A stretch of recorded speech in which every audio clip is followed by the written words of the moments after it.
Well, I guess Secret, they've self-admittedly not been, as try-hard per se lately. But I think when it comes down to moving forward in this tournament and the playoffs, getting the bag, as it were, I'm expecting a little bit higher. Yeah, I know the upper bracket, they got 2-0, but lower bracket, time to turn it on. And mind you, Secret have now fallen to a 68.93% lifetime win rate.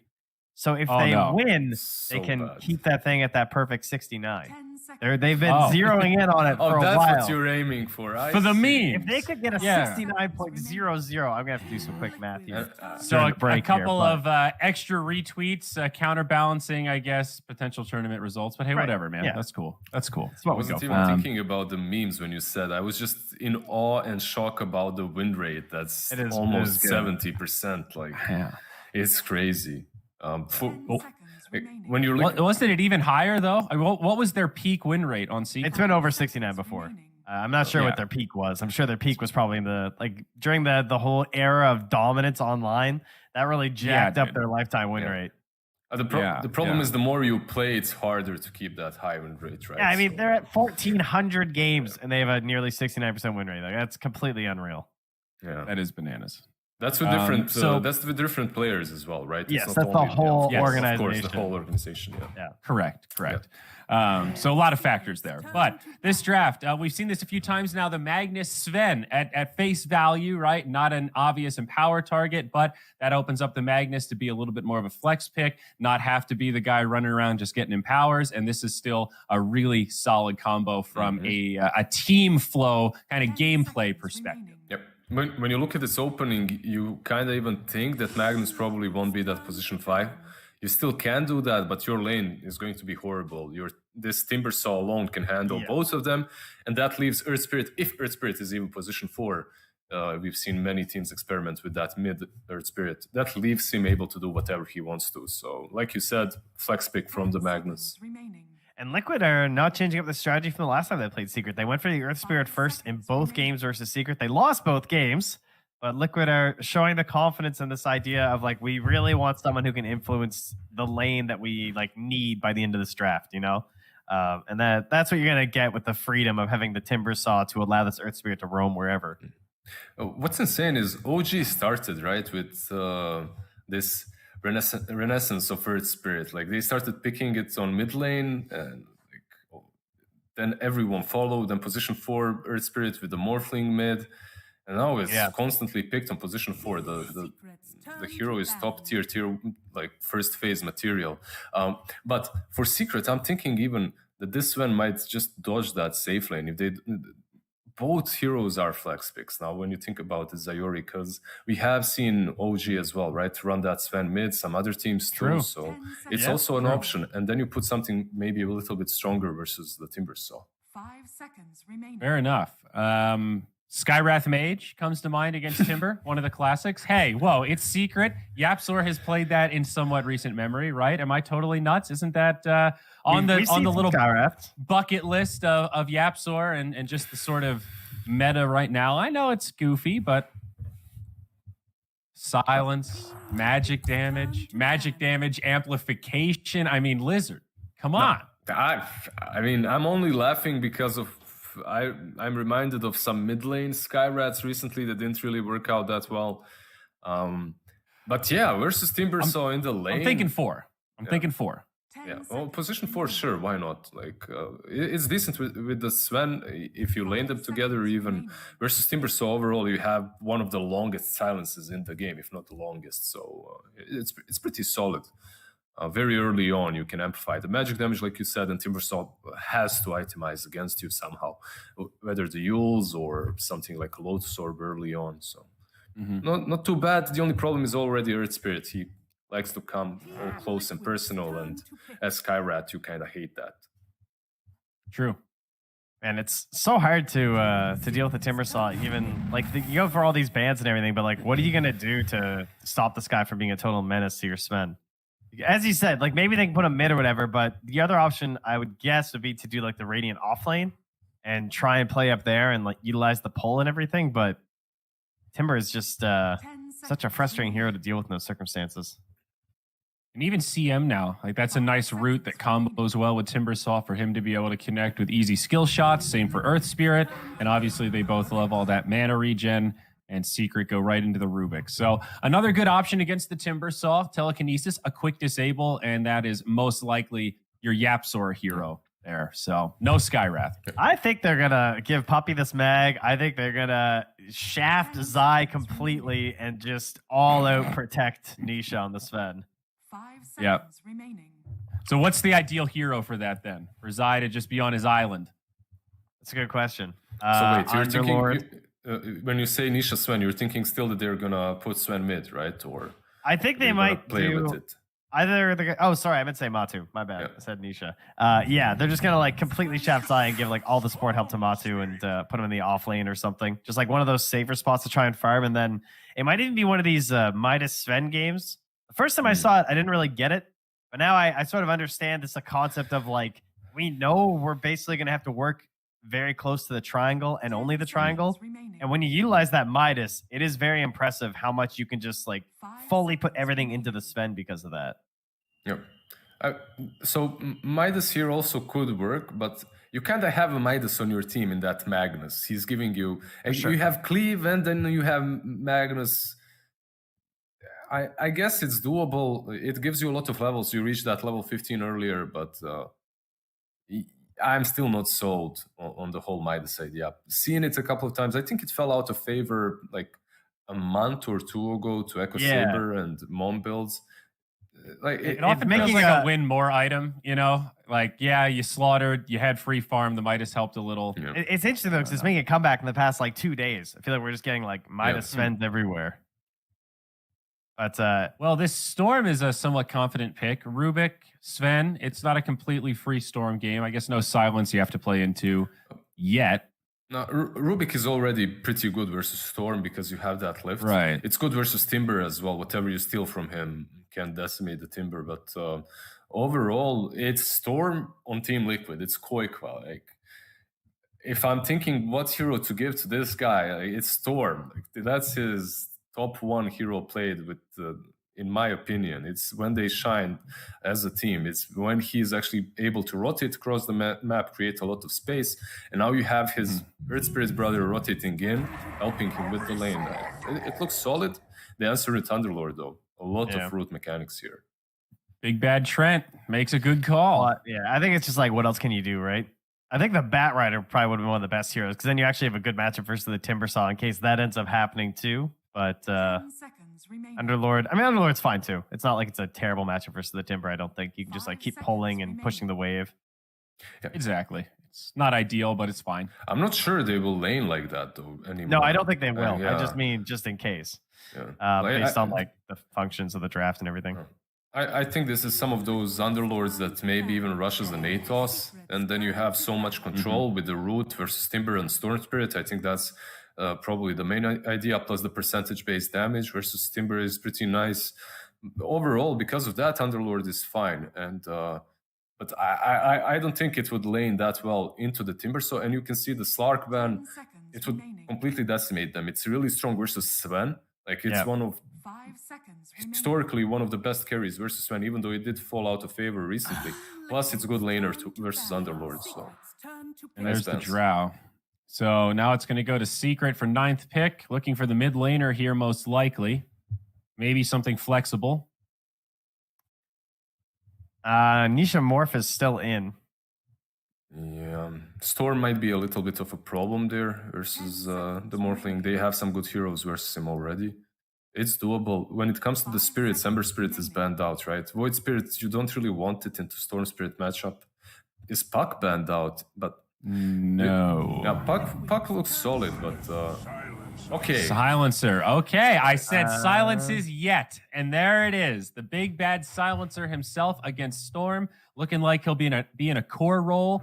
Yeah, not fun for the Storm Spirit. In the lane, in the mid game, the whole thing. That one's rough. 10 seconds remaining. Yeah, this should be your silencer mid lane versus Storm Spirit. Seconds remaining. The most mid silencers I've seen is from Iceberg.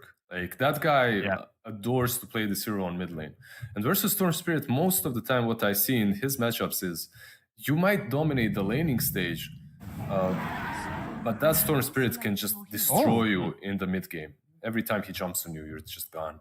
It's funny. I was thinking about Mid-game how Ursa. he has a lot of heroes that really get wrecked by silence, like the Weaver as well, like some of these more unique ones. But Ursa's also just another one that really hates playing into silence. I mean, you can't just base your whole lineup around not being against global silence, so whatever. But it is now all 3 cores pretty wrecked by the global right now. There's 2 good things about this Ursa. He's really strong. He's strong enough versus Underlord in the lane, and I don't mind him at all versus the Sven matchup. Like he fell out of favor, obviously, because Sven is overpowered right now. Anyone can say that, but overall, this matchup for me is decent. Once Ursa gets that Basher, like you can actually deal with the Sven. They get a much faster Rosha to this too because they have the Ursa as well, so that can help propel the Storm Spirit and help him play really fast with the Timber Saw. Try and get yourself an early lead and snowball your way to victory here out of that dire side. Some comfort picks on both sides, but I have to say I'm leaning towards the core silencer a little bit. I similar logic that we talked about yesterday, Trent. I think teams tend to only pick it when it's a really good game for it, and this looks like one of them. I mean, seriously though, doesn't this look like a sick core silencer game? I'm having trouble seeing that not looking good. But quick predictions. I'm going for Liquid. Liz? I'll go with you, Zayori. Why not?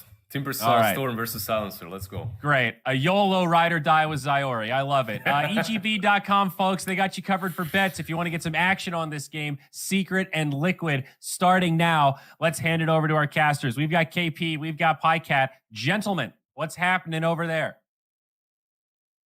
Ride or die is pretty appropriate here, Zayori. I mean, PyCat, Elimination, Liquid and Secret, both on the chopping block already. You know, is the tournament going too fast, or is this somewhat unexpected?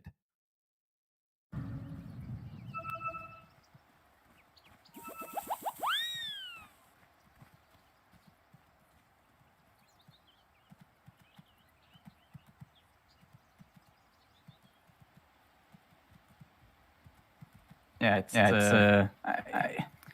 seems kind of expected at this point. You know, it's not surprising. To be fair, we've seen Secret make some of these the lower bracket runs and then coming back into their kind of grand final form. So anything is possible. A lot of the tournaments has been them dropping from the upper bracket, right, and then just grinding their way through the lower bracket. But I mean, it'd be fair to say they did look well and truly dismantled by VP yesterday, right? It wasn't a close series by any measure. No, I think they looked better. I mean, I also think that Secret seemed to just kind of experimenting with drafts. I've spoken to Sai on numerous occasions about kind of. I mean, they tend to become a bit tired of patch towards the end, and then they kind of start trying some maybe a bit more unorthodox strategies. Yeah, I think that's fair at this point. I think most people are getting a little bit bored, right? If they're not jumping on Cyberpunk right now, they're waiting for the Dota patch to drop at the end of this tournament. Then. I mean, I think you have to understand, like, if you're a team, you've won like the past, but I don't know, half year, 8 months. You won pretty much every grand finals 3-0. It's also online Dota, right? There's no lands. And it's like it's hard to sustain. It's hard to keep doing that. You know, you can only do it for so long. It's the idea of TI as well, right? Like, TI is usually the driving force in our scene for so many players. Because it's not there right now, it's not the fruit that's dangling, it's a bit hard to see the way. And Timber actually gets picked off in the bot lane. Looks like they got the skewer back under tower, and he actually had gone for point well in death, so very easy clean up of the kill there. Just a pretty easy setup with the Stormhammer and the skewer. Yeah, and then, of course, on the other side, Liquid, you know, this is a team that they got to be off a little bit of a high from ESL, of course, you know. Hasn't been the cleanest since then. Their games have been a bit back and forth, but especially the way they dismantled Nigma in that final game when we last saw them, these guys have got to be feeling confident, even in the lower bracket. Yeah, I think so. I think they seem to be in a good place right now. Like you said, they came off with this ESL win. They did really well in that final game against Nigma. Just I don't know. I think they've been playing well together. They seem to have a lot of things figured out for their team.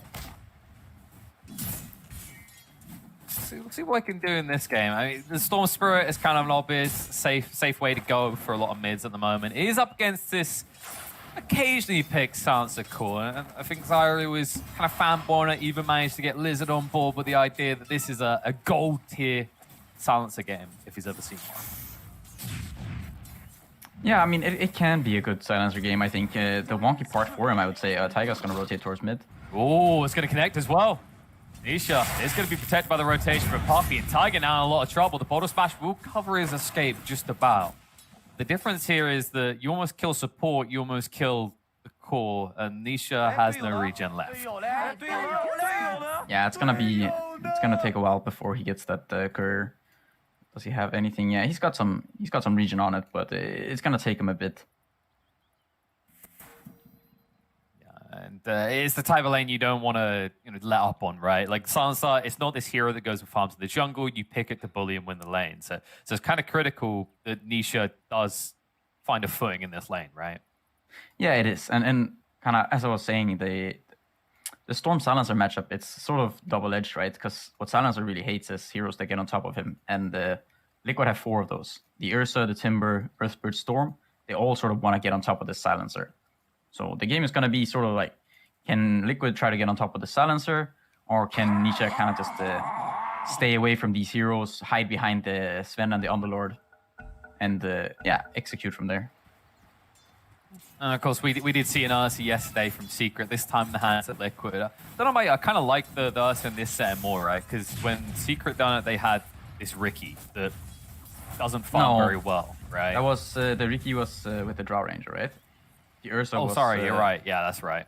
The Ursa was the Battle Fury. That was with the Storm Spirit and the Chen. Yes, you're correct. But it was against the Lina mid. Yeah, and he went for... I think he went for the Bloodstone, right? Yeah, but the Storm went for Bloodstone. Yeah, exactly. Yeah, it didn't really work out. VP kind of just punished their lineup by running them over a bit too fast. I wonder if BK, in this type of game, does this feel like a more comfortable, you just go Battle Fury and pace with the Sven as the game goes on, or do you think there's a more aggressive route that this Ursa could take compared to that game we were mentioning? It kind of probably depends on his start. I feel like in this game you could make a case for the Battle Fury, but I also wouldn't be opposed to seeing something just more aggressive, whether it's some sort of Basher, Diffuser, whatever. So I don't really know. Like I haven't played a lot of Ursa in recent past, so I can't say what the go-to is. But I wouldn't mind something that lets you man fight the Sven. Would be very nice to have. Yeah, I mean, in theory, you should have a way to kind of match up against him at any stage of the game, right? With the Enrage, just by getting his ability to instantly burst you. I guess there's a case of maybe do we see someone like the Midas Ursa of old, or do we just think that is as greedy, if not more greedy, than the Battle Fury as a choice? Then I might prefer the Battle Fury in that sense. Yeah, I mean this matchup of Underlord versus Ursa it's kind of interesting. It's sort of a double-edged sword as well, I would say. In the laning phase, Underlord he wants to push the lane, and Ursa doesn't really like farming creeps under his tower. Sure, you have good damage, but it kind of like nullifies the point of having Ursa against Underlord, right? Oh, mid. Alright, Karen. Nice skewer away by Puppy. It's not going to be enough, though. Nisha's in trouble. He's got the Fairy Fire. That might save him. Just about. With the arrival Yapsel, there's no way they can pursue that. All of a sudden, we now have a mid-tri lane. Big party in mid lane. And once again, Nisha, the one coming out worse for wear, right? I mean, look at his health. He's doing reasonably well on the deny front, but Koifa not really feeling as punished as maybe you'd hope. No, and I think it's kind of hard to punish Storm.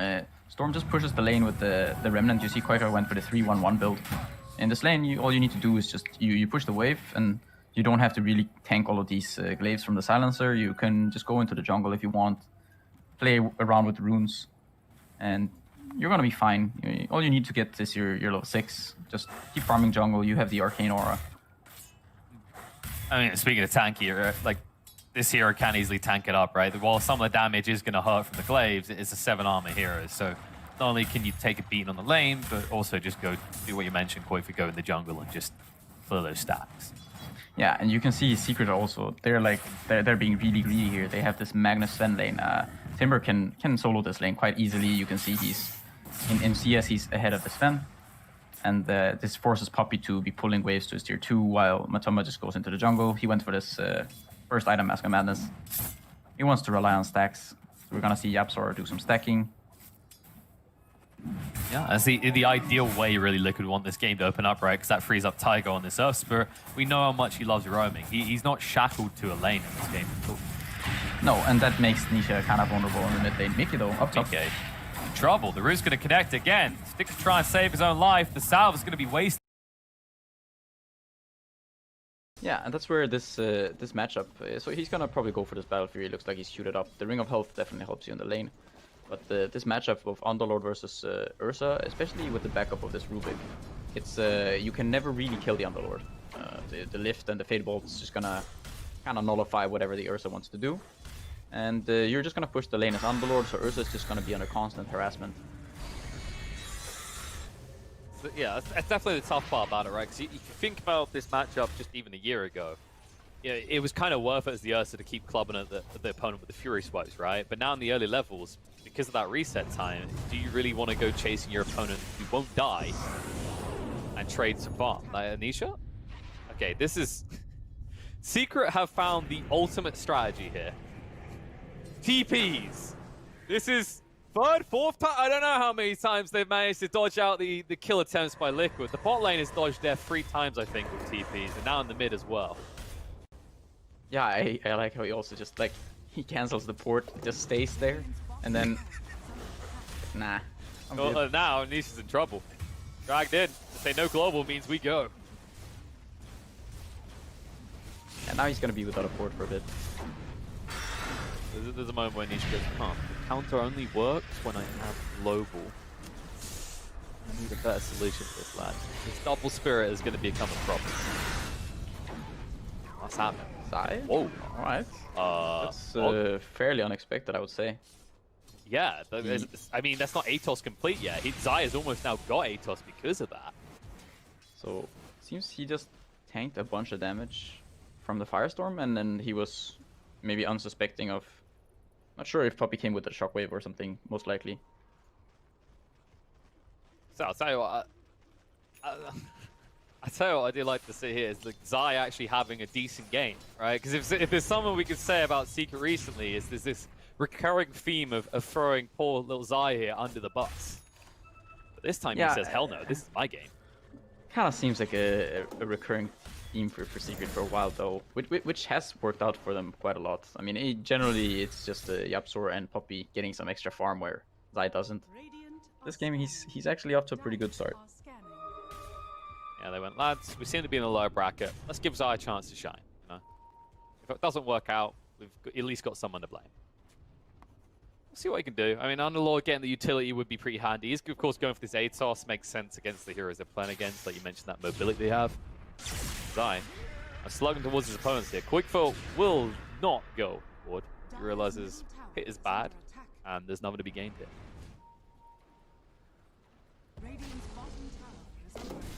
Liquid have done a good job with just securing this primary jungle, though. It kind of feels like Secret can't get access to that area at all. You preferably would like to park someone in this bot lane, right?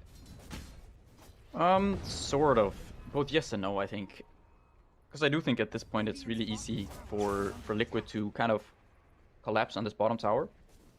You don't want to invest too many resources into trying to deal with this Timbersaw.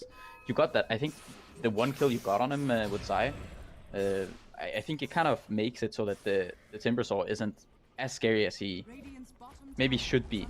I think you give up this tier 1 and then you can start thinking about how to defend your tier 2. Because it's so much more difficult to bring a bunch of heroes and dive this tower.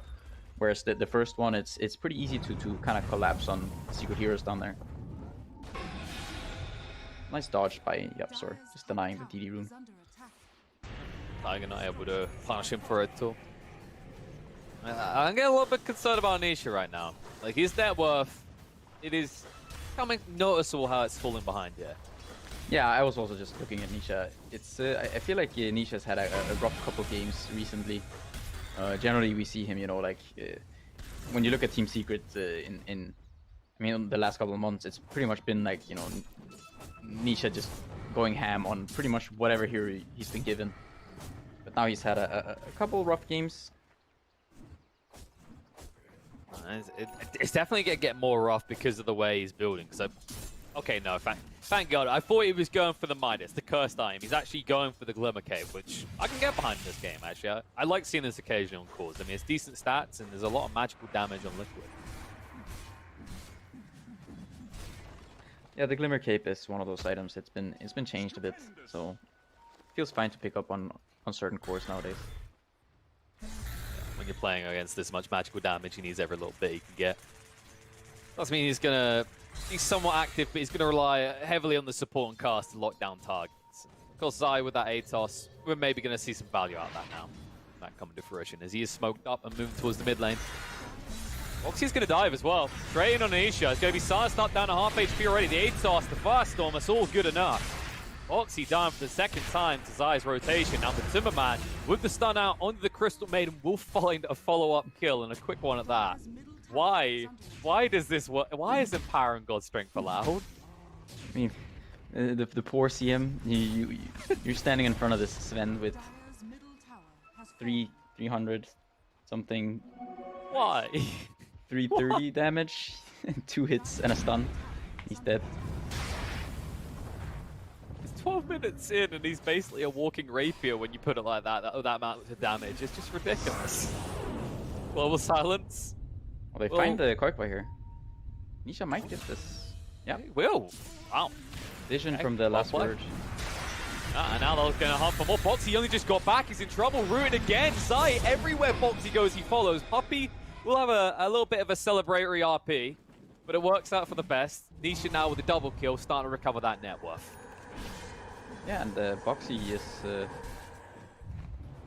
think, kind of unusual. I feel like he's been playing really well in the games where I've seen most recently, but I think he had a good lane too, so I would expect him to he's sort of the driving force in the Liquid lineup right now, but he's 0-4-0, so not off to the start that you wanted. I think it'd be fair to say that, you know, Liquid, that they kind of vary in who kind of pops off, but probably like the strongest comparative is usually when Boxy and Tiger having a good game, usually Liquid as a whole have a good game, right? They're kind of been the trendsetters, I want to say, in recent tournaments for this team. No, for sure. I've seen a lot of games where Taika kind of just goes ham. And Boxy, when he does get a good start, he can be a very big nuisance for sure. See if he can start to rectify a little bit. I mean, what usually is the threshold? Because sometimes you see Timbers and you can say they scale, which in this game, you can see how you can scale against multiple strength cores, right? But is there like a death threshold? Like if he dies here, is this game just done? I think it might be. God strength, good enough. Skewer across, and Sania says, get me away from that behemoth of a man. You can kill me, just don't let the Sven touch me. They might kill him. Just don't let the silencer touch me, I think that's the... Oh no, not my precious in on a CM of all heroes. Oh, there it is. Nisha, sweet, sweet intellect. Oh. -2. +2. And CM doesn't really have great stats either. Yeah, and you see Koikwa, he's going for this. Oh, he gets it. Yeah, he does. But you know, Matsuma Man says, screw this lower bracket. I'm sick of this crap. Why are we down here? Let's just sort this quick. 2-0-3 already on this fan. Top of the network, close to hitting the 10k mark. And then look at the comparative. Nikke, who went for this Battle Fury, only just passing the 7k mark now. Yeah, Matsuma Man is actually, he's one component away from the BKB. I think it's going to be really difficult for Liquid to deal with this Sven. Alright, I think Zai found his threshold for pain. It is indeed Nikke. Turns out when the Urza has maxed out Fury swipes, even an Underlord has to be scared. But you're right, I mean, the Matsuma Man is fast becoming a problem. With the BKB, he understands he needs to play fast. Like, lockdown-wise, they've got a reasonable amount already on Secret, right? Yeah, the Secret, they have good lockdown with the Underlord, with the Atos. They have Rubik already with the Aether Lens. And yeah, you're pretty much roll all it. set. Oh, Tiger. Well, I say you look stupid, but that's what happens as soon as you die. You become a little bit dumber. Now Nisha is up to 10 permanent inf. He's getting a little bit of room back into this game. It seems that Liquid are getting a bit too eager to try and punish Nisha every time they see him. Yeah, I feel with the start he had, the way Liquid had to play was to just kind of keep away from the silencer, unless you're bringing a bunch of numbers. But they're sort of giving away these solo deaths, giving the silencer that extra gold and intelligence that he needs. Boxy they're giving might be in charity. trouble here again. Boxy's Oh, about to no. make a charitable donation to the Nisha No. Foundation. Buffy, he's got the RP. It'll overlap with the lift, but the control is good enough that they'll kill off the Timber in time. Nicias is getting smarter and smarter. I tell you, he's the big brain. At this rate, his brain's going to be too big for his skull. His skull is going to crack, and then he'll die. Some people might even say he's so smart. He's very small. I think is the correct way to look at it. And Matuma Man is so strong. Up to level 15 already. 11k. I feel like this battle between like the Sven and the Maiden, I feel like this is really unfair. You know, you have this one guy. I think it's 2 hits and the Maiden dies. I mean, it's even more unfair because Insania might be at risk of not even having the mana to defend himself if he keeps dying to Nisha like this. It's like in the Matsu's battle going of for strength the- versus intelligence. Not going for the axe here on Matsu, but just queuing up this this Daedalus here. This, of course, he's going to have an overwhelming amount of damage, but I think you could make a case for the axe still in this game. I think he has plenty damage. I think don't getting think some he feels that mobility way. would be kind of nice for him. I mean, if you're not one punch in Insania, have you really got enough damage? That's maybe where Matuma Man's coming from on this one. I think Liquid want to find a way to get Secret away from the Roche area, try to maybe sneak a Roche, or just they want to wait for the Ursa to get BKB, try to take a fight, use the Ursa, maybe get on top of the Silencer, try to kill him before the Global. Of course, the awkward issue, right, is if Secret do find the spirits, they could easily go Roche themselves, right? So it's like, well, you have this Ursa. It's not a guaranteed thing. Oh, Nisha. They're going top. Yeah, they're going top. He did pick up the Philosopher's Stone in time. That He almost saw was it. awkward. Yeah, I think he saw the heroes up there. Foxy back up. They've got a ward here, and Secret have revealed themselves. You can also see- did go looking with the haste, but the dice. Yeah, you They can also spoke see to- that. Oh no, not again, not again. I mean, it wasn't 2 hits this time, but he didn't even get unstunned before dying. He didn't even have the God Strength or the Empower. Exactly. Radiant's bottom He's gonna have it tower for is this. under attack. We should have, puppy. Sir, your services are required. He's on his way now. God's Drake might just be good enough, though. How stacked this Sven is right now. And there's nothing you can do to stop it. Liquid are going to be too late. Foxy trying to go in, left to interrupt, and they need to finish it off with Timberman. Is going to clear it up. No, they get the kill, though. Foxy, while he will go down, he yoinks a little bit of gold for Liquid.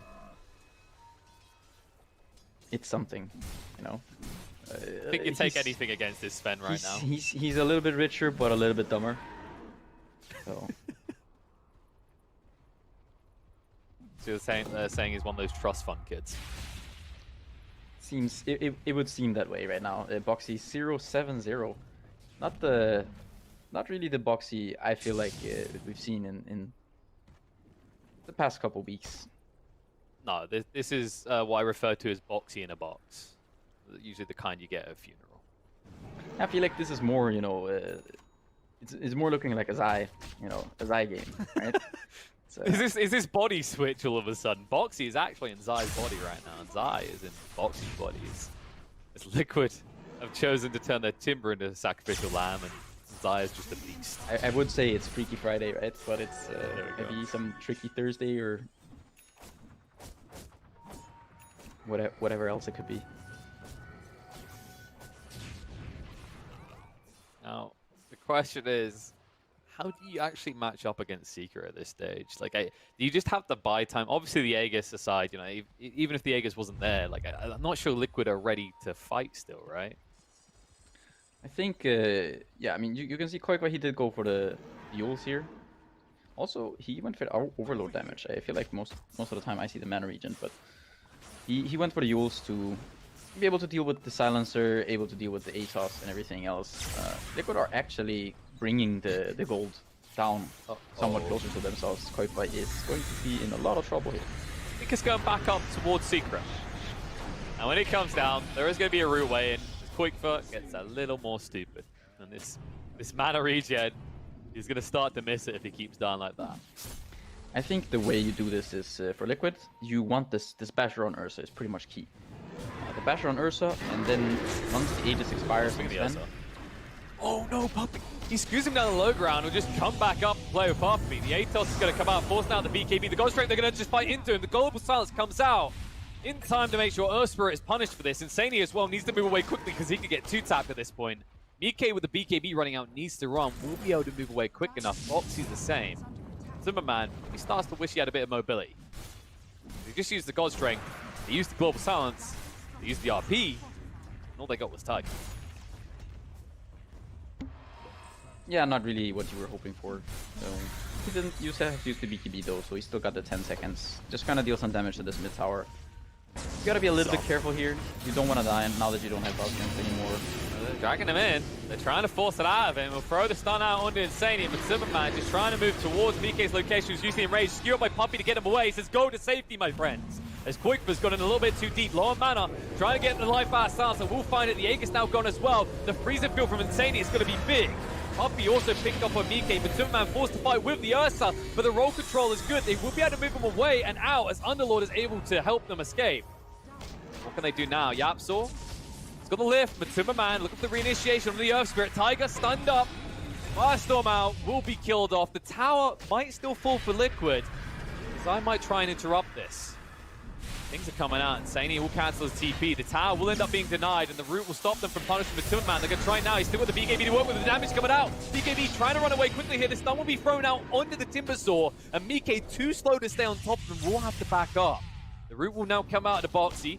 There's going to be there as well. Zai has got the Pit of Malice. We'll control him up the Firestorm as well. But Foxy, is it enough? With the damage coming out from the Rubik, maybe, but the Lotus will protect him from the stun. Return it towards him, but the damage is done. He will be brought down. Timber, dead and gone for 45 seconds and feeling a bit stupid. Silencer arrived just in time to get his reward. Yeah, in the end there, they didn't lose Matoma Man. They had to buy back on Koikwa. But you can see that Mickey is becoming sort of an issue for Secret. If he has Basher in that fight, the Basher just got delivered towards the end of that fight. After that chase onto the Sven where he popped the BKB. If you have that Basher, the Sven might just die. If you proc one Bash in that sort of overpower there, the Sven most likely goes down. And you can see that this Ursa, at some point, he can become an issue for the Sven. You can't really man-fight this hero. It's... You need to disable him somehow. You need to make sure that he's not fighting you during enrage and everything else. Otherwise, you can potentially still die as the Sven. Yeah, it's a tough one as well, right? Like, because if you go for the Global Silence, it's the BKB. If you force the BKB first, yeah, there's just so many things you have to throw into the Ursa, and that's not even considering the heroes around him.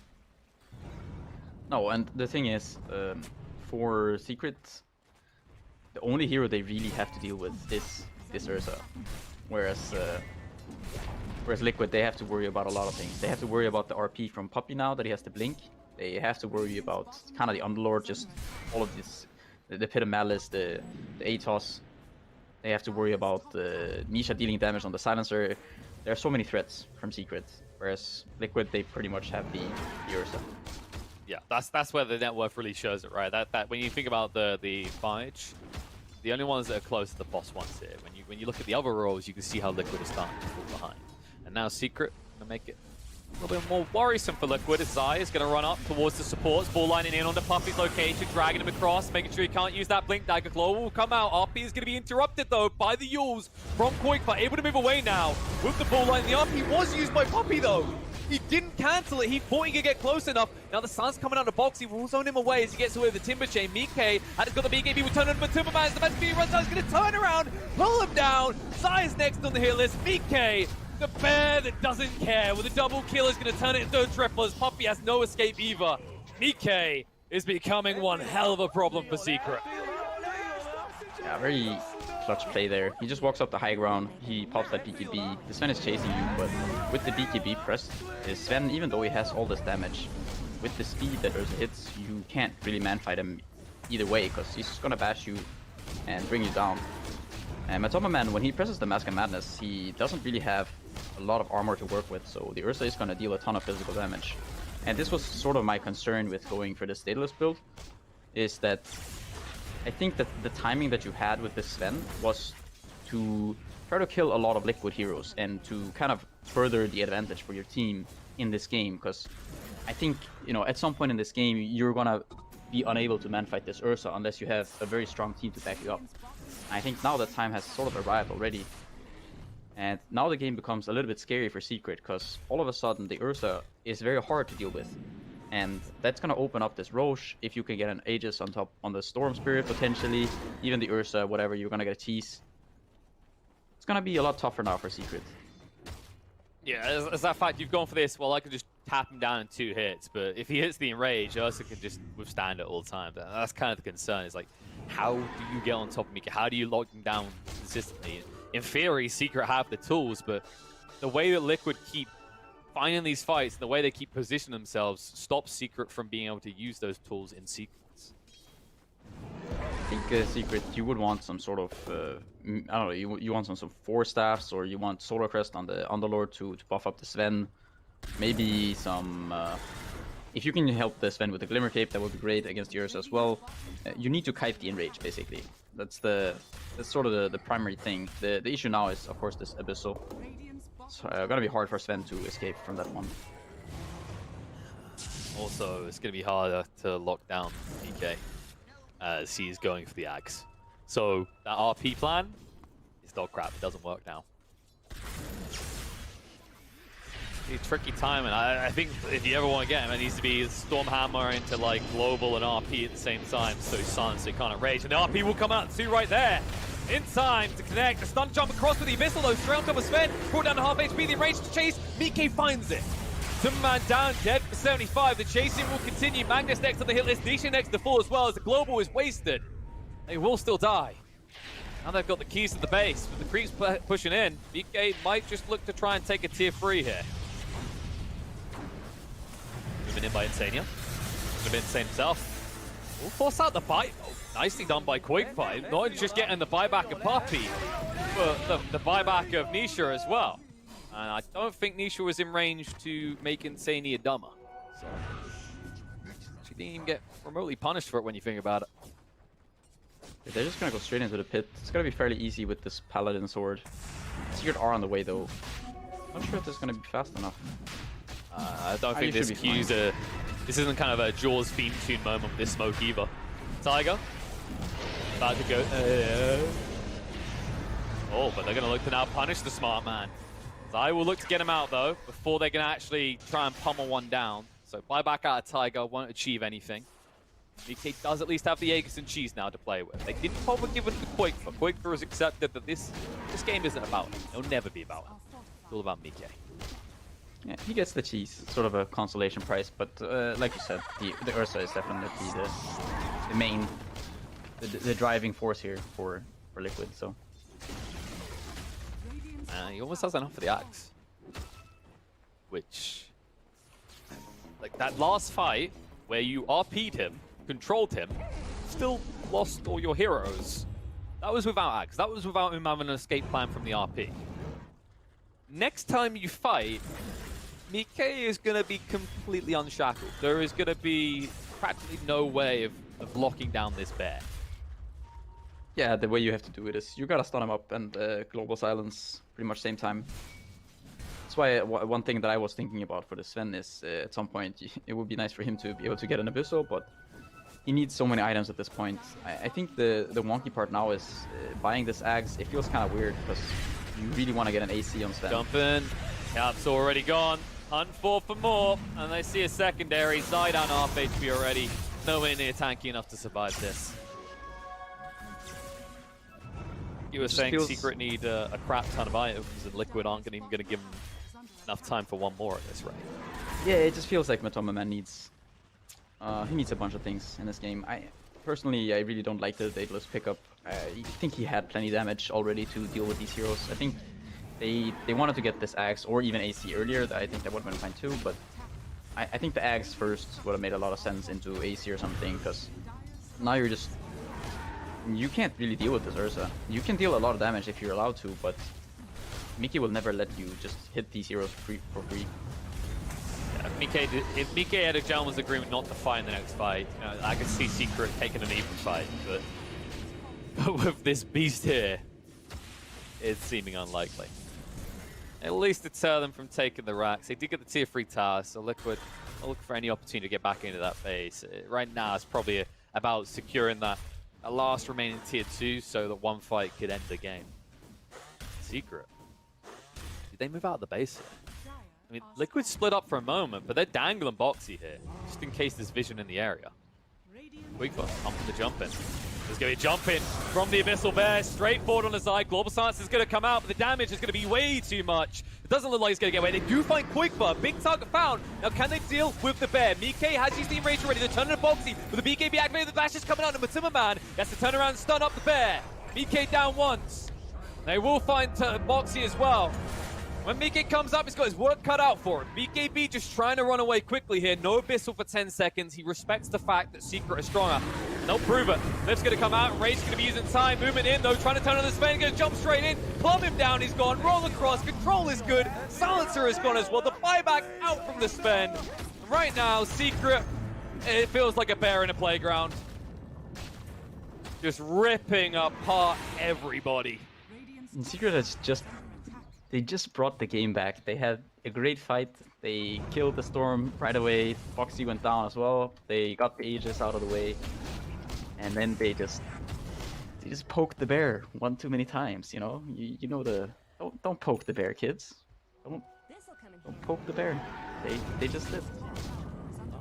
If the Grizzly Bear's willing to go back into his cave, let him go back into his cave. Exactly.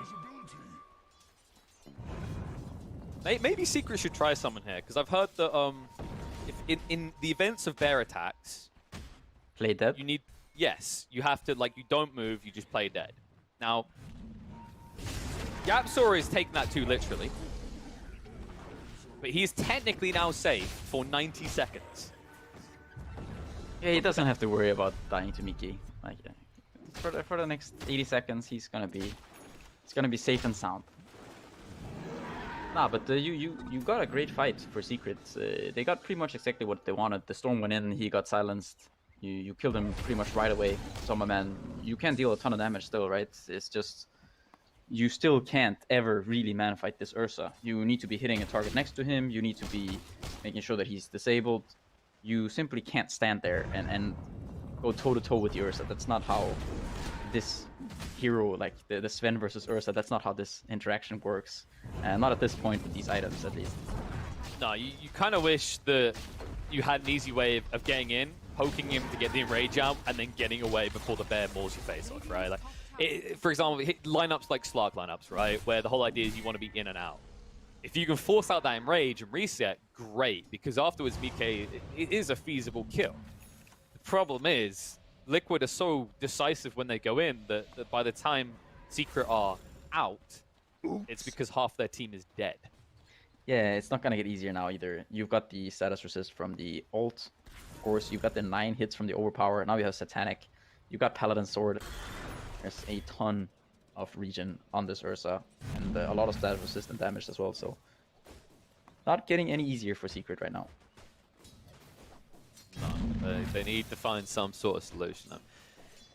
They had hopes of Nisha maybe going towards the sheep stick, given that extra lockdown, but he had to sidestep to the BKB instead. So in terms of optional stuns, they're not increasing. Whereas Mike's ability to resist those stuns, as you mentioned, have things like the Satanic now. It's a hard bear to lock down. And look at Insania. He's got the blink. He's got the BKB. You see his net worth. He's Boxy. He's almost level 20 as well. Man, sit back, okay? Sit back.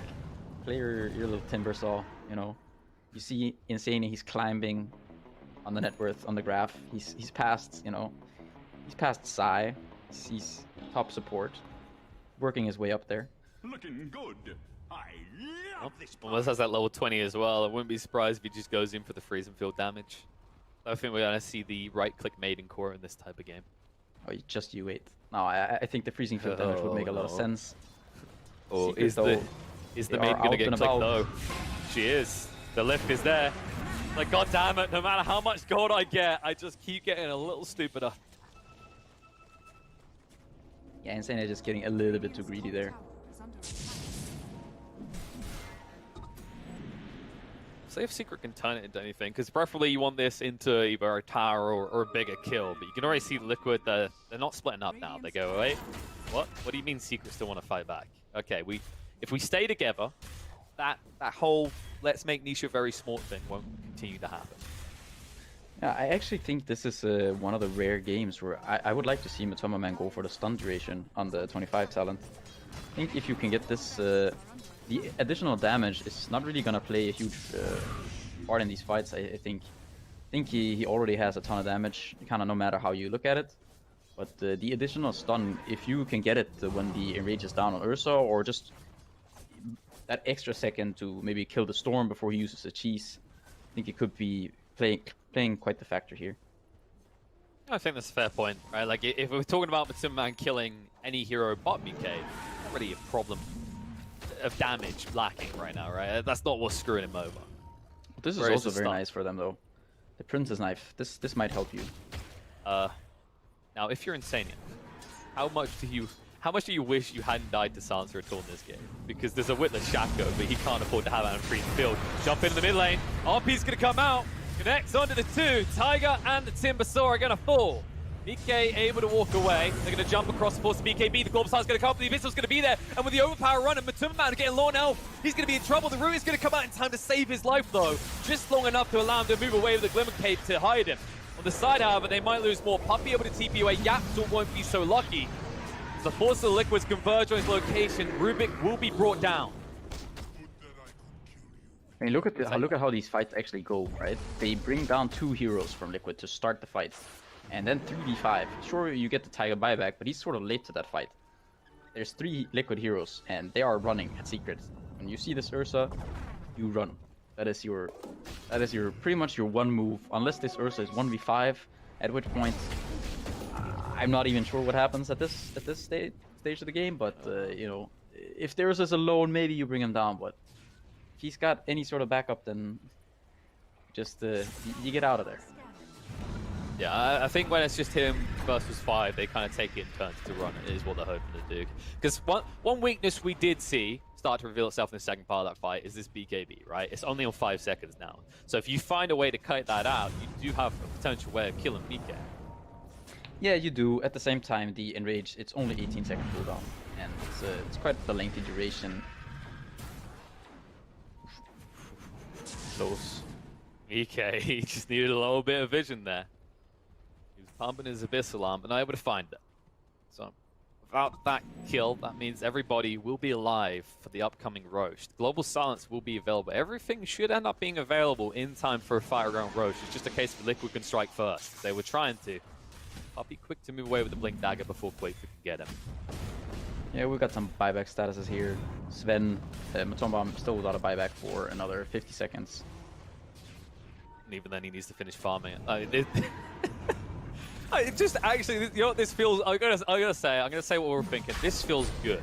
Look at what neutral item Sven has to have in this game. Okay, I spoke too soon. God damn it, he found a good one. He had a magic lamp. That's how scared he was feeling right there. Yeah, with the leveler, it's gonna be nice because eventually he's gonna be able to. Wait, let's see, did they get an axe? No, there's a refresher. Yeah, okay, Ursa's got the refresher shard. Yeah. Okay, so he just ate his axe because he's kind of like running out of slots. So he's that stacked at this point that he can just eat the axe that he bought himself. And now he was the hero. And guess who's found? Poor little Zai. No way he can get away from this. Enrage will come out just to ensure that's the case. They hunt for more. Buyback's going to come out. The RP being used. The God Strength. Matuma Man trying to wail away on them here. The Global Silence as well. Boxy brought low, but the bash is coming out. Miki now in control of the fight. Matuma Man needs to run. Quick for arriving in time with the dash, the control through to make sure Sven goes down. Puppy's going to fall as well. BK is on top of the goddamn world in this one. Nishida falls. An ultra kill. He says, where's my rampage? Hold on to him for a bit. I don't know if Yapsel's going to last long enough, though. He might. Oh, no. He's like, don't give it over. The GG comes out. They will not give the rampage to the bear. Liquid, they take game 1. I mean, they tried to do their best to give Mika their ambush there. In the end, he just wasn't close enough. But yeah, you can see the secret. Even though they get these 2-man RPs, there's no way for them to fight this Ursa. I think this was the concern with the. I mean, the Ursa pick was great, I think, by Liquid. And I also think the way Mika played it, I think the Battle Fury, you know, in hindsight, of course, anything is easy to say, but it definitely worked out. He really kept up with the Sven with Empower even. I think he at some point kind of surpassed him in CS. And I do think that I feel a little bit like this Silencer pick, it kind of worked out, but it looked a little bit wonky. And also I think the build up from the Sven, I think maybe he could have gone a different route to sort of been able to further their advantage, or just get some more mobility, make sure the Ursa doesn't go ham like that. Yeah, I think it comes back to the idea of, like, the silence can work, but you need a way of playing even faster, right? Because I think you kind of alluded to this a bit when you're talking about the item choice from the Sven, where instead of getting an AC, which would have allowed him to kind of combat the Ursa, instead he went for this Daedalus that meant he was actually just still food for Ursa.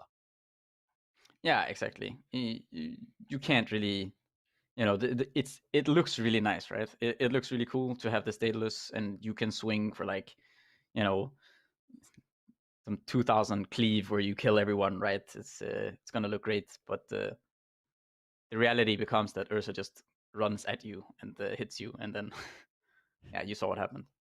Yeah, I mean, the game may have started with Insania looking like a crumpled body with half his brain missing, but in the end, the bear ate everyone on Secret. Let's see what's going to happen after a short break, because this is only the first game, folks. An exciting one to open it up. But at least one more game ahead of us, and everything's on the line here. This is elimination. Whoever loses this is done. They're out. Team Liquid already getting off to a good start as they're 1-up. EGB, your esports betting world. The only place to find the widest choice of popular games and matches to win real money. Choose your bet on a single event or express of several matches with dizzy odds. Serving the market for 7 years with over 800,000 users. Join now to get your bonus for the first deposit up to $600. EGB, you know for sure who's gonna win.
All right, Liquid fans rejoice. Game 1 goes their way. Mickey Ursa just a little bit too strong, boys. Lizard, you called it, and you are dressed appropriately to brag a bit about it.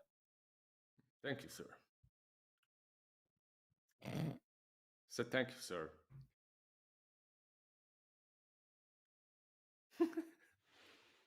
Oh, right. Trent, you're gonna need to click your button there, big boy.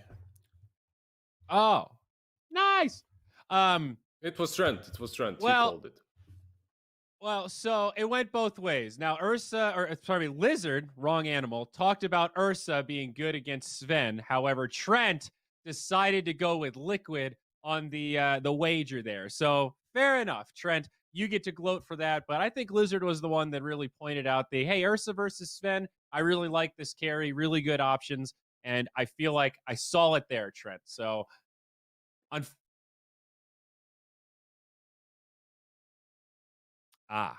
I see. Well, so old West Lizard. Other thoughts about that game? The core silencer, bud. What happened? It was good, but Ursa took over. Is that how I they can't. talk in the old West? They don't use a lot of words. Is that the? They weren't very articulate back then. I just Good game. heard- Good silencer. Yep. He silenced them all right. Yep. Mm-hmm. Yep.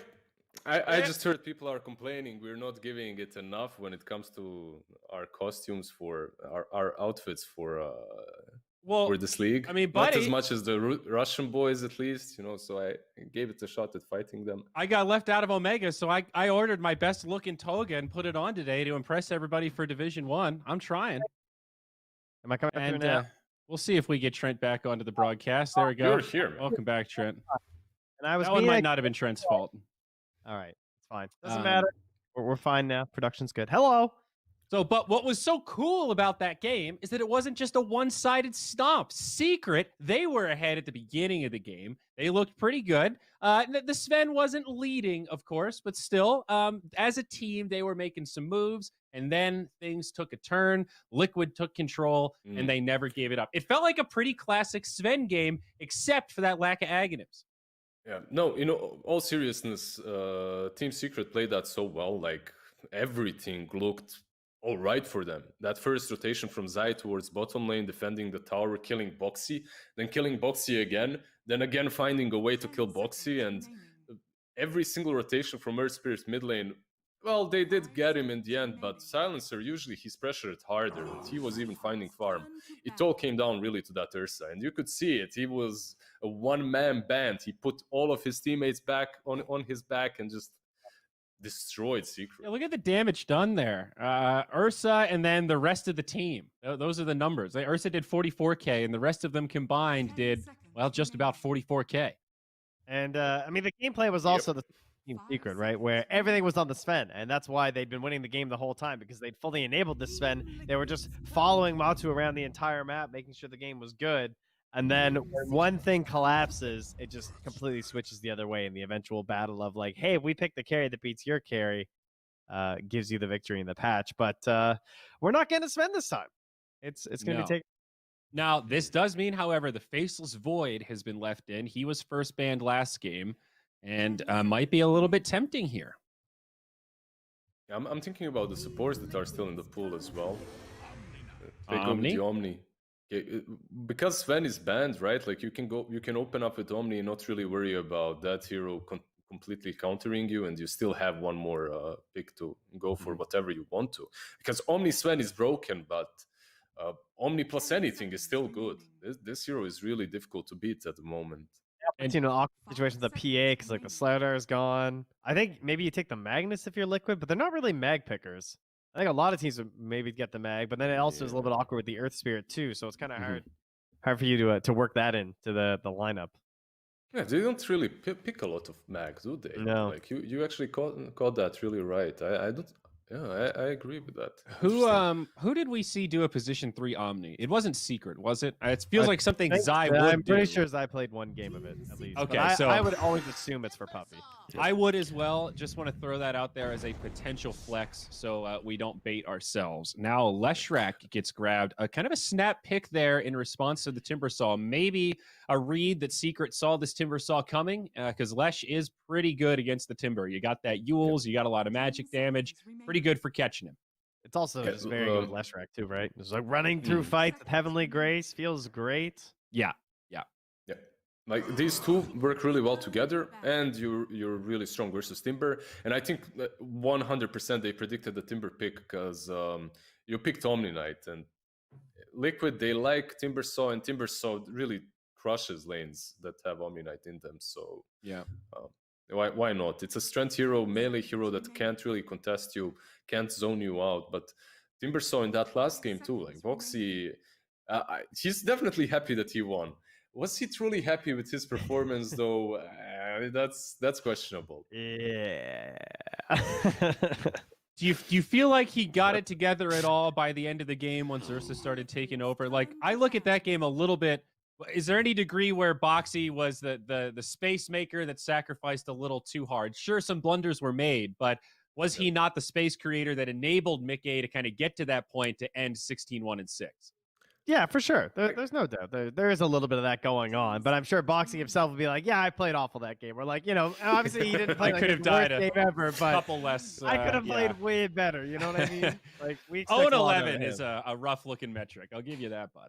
Yeah, we can be positive always and say, yeah, like he definitely created space. But Timbersaw, when he's doing well, he's also creating space, right? Mm-hmm. Because you have to address him. Usually what happens is Timbersaw is at your tier 2 and you have to go and gank him. Meanwhile, he still gets out with some Bloodstone Timber Chain, with some Lodesword Timber Chain out or whatnot. So yeah, we probably didn't expect to die as easily a couple of times as he did.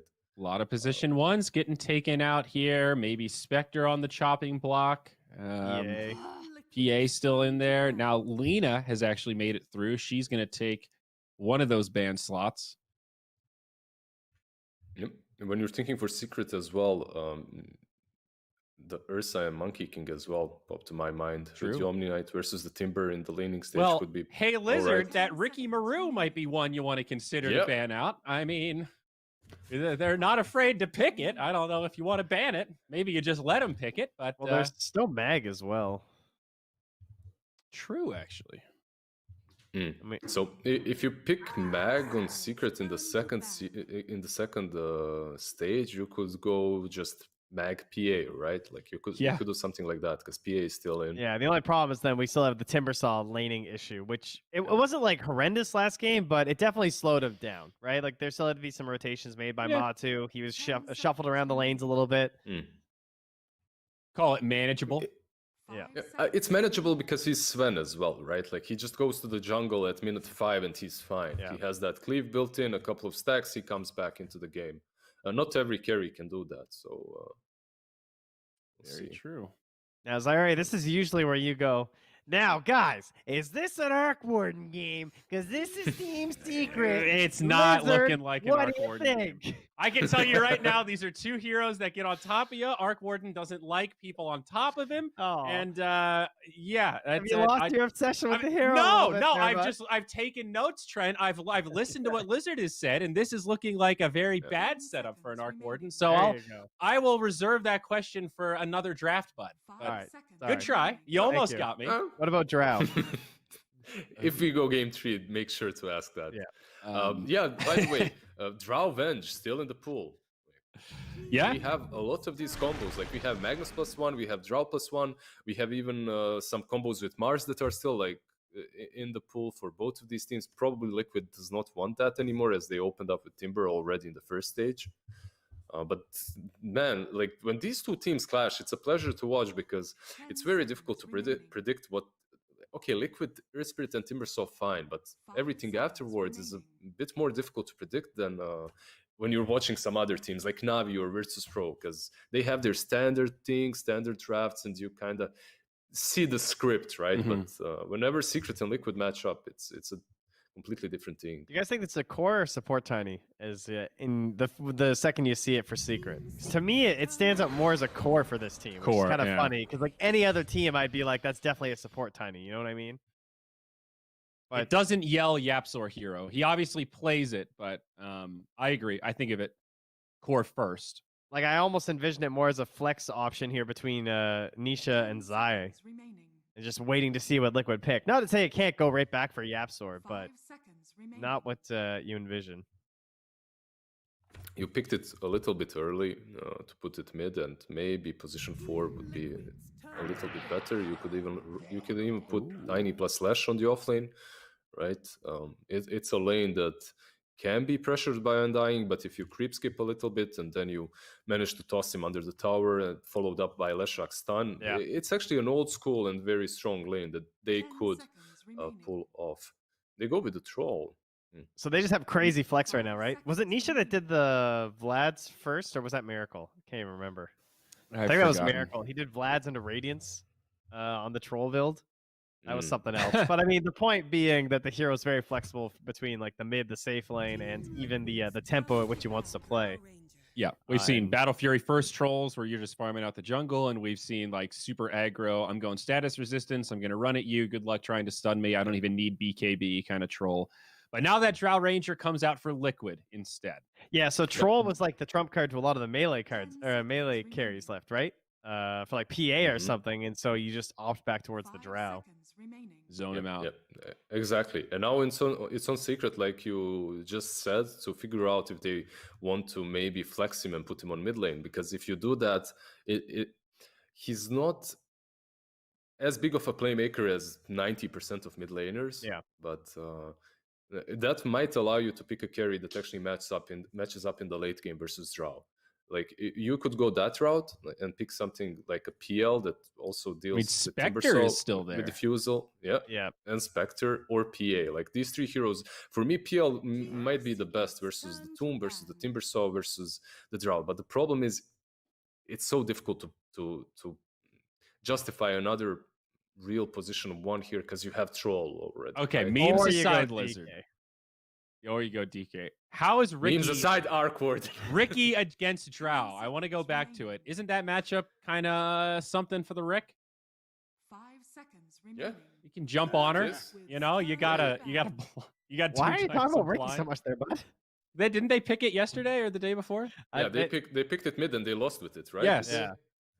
So I brought it up as a joke before, but now that they picked Drow I and see. he's talking about you don't want to pick a real one. Well, who's a one that wants to be a one but isn't really a one? Fucking Ricky, bud. I mean, come on. I think if we see, yeah, it's possible, but I really think for Secret what they need right now is big tempo controller coming from that mid lane. This is Secret. They might still put Troll there, you know. Yeah. It just make me look stupid once again. But I love Omni Knight DK though. It's so strong, and it's got the plus armor versus the Drow. I think that the hero looks pretty good here. I have no counter argument for the DK. I too Damn. like a DK. Liquid banning out that Mars, so they're actually expecting one of these Leshrac or Tiny or Troll even to be mid lane. Still hard to read. Yep. And it will be Secret that have 10th pick, of course. So they can utilize this flex to its fullest potential. It's a little bit easier for Secret, I think, to ban out, as this Liquid's draft is a bit more straightforward. They already banned Koikwa Storm Spirit, and now they'll probably ban something as active as that as well. There's Ember and Void Spirit still in the pool. Yeah. Both would be great. Yeah, new Drow, like you like the ranged heroes, but you don't have to rely on them anymore, right? It's like a nice bonus if you have a mid hero that's ranged, but you have to be a playmaker first. Yeah. I don't know if Puck's quite enough damage. Puck also matchup you don't know. Plus, then Puck will give them the best DK pick, so that wouldn't be that great. Yep. What about the Koikva Queen of Pain?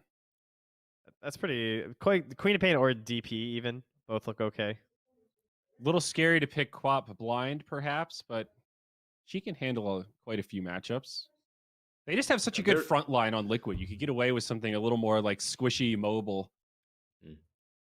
they're taking so much of their time thinking about this last ban too.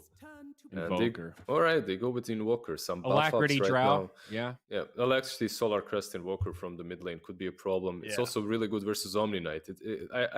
We should have thought of that. 'cause Yeah, that was an it's mostly obvious about one with Omni. the Dispel. Yeah. Oh, you know what? We should have thought of There that you go. too. Speaking of shit, we should have thought of it when it The comes to liquid, and the liquid drought. visage. Like, come Yeah. on, guys, This put is it together. this is classic liquid. All right, time to Yeah. put on a fresh pot after this one, Trent. I tell you. Let's go. Yeah, no more of this leftover coffee shenanigans. 10 seconds remaining. Is this Yeah, comfort zone though for 2000 liquid. 2017 Drow Visage coming back. Even It doesn't hurt. dying Yeah. too. What are we gonna Yeah. try lane here, guys? What's going on? Woo! Now, what is the answer for Secret? Need something that can pair against this visage. You get a couple minutes of an easy lane until those gargoyles come out. And then you need somebody who can fight pretty actively. Is it DK? No, it's Bloodseeker. Someone else that can get in the back line. Very good against the Timbersaw. So Lesh this mid. is Bloodseeker, Yepsor lane, right? Yep. And Lesh mid. Yeah. Yeah, That's what okay. they will do. Zai Bloodseeker. All right, what do Right, we so- think? So versus Visage, you can itemize properly on Leshrac. But man, for me, this looks like a really good game for Koikwa. This is a 10 pick, obviously last pick Visage for them, but they didn't answer it with their last pick. That's how it feels like. They need to crush everyone else. They do have some potential on the offlane with toss back into Bloodright. We've seen that work so many times. Yeah, true. But I worry that the well, Omni doesn't look that busted this game either. Outside of Guardian Angel, even the Heavenly Grace isn't that amazing this game because he's not buffing up any strength heroes, and he's also True. there's nothing really to dispel. Like he can save people from like silences and stuff, but there's just so many silences and slows that it doesn't feel like a very effective Omni match.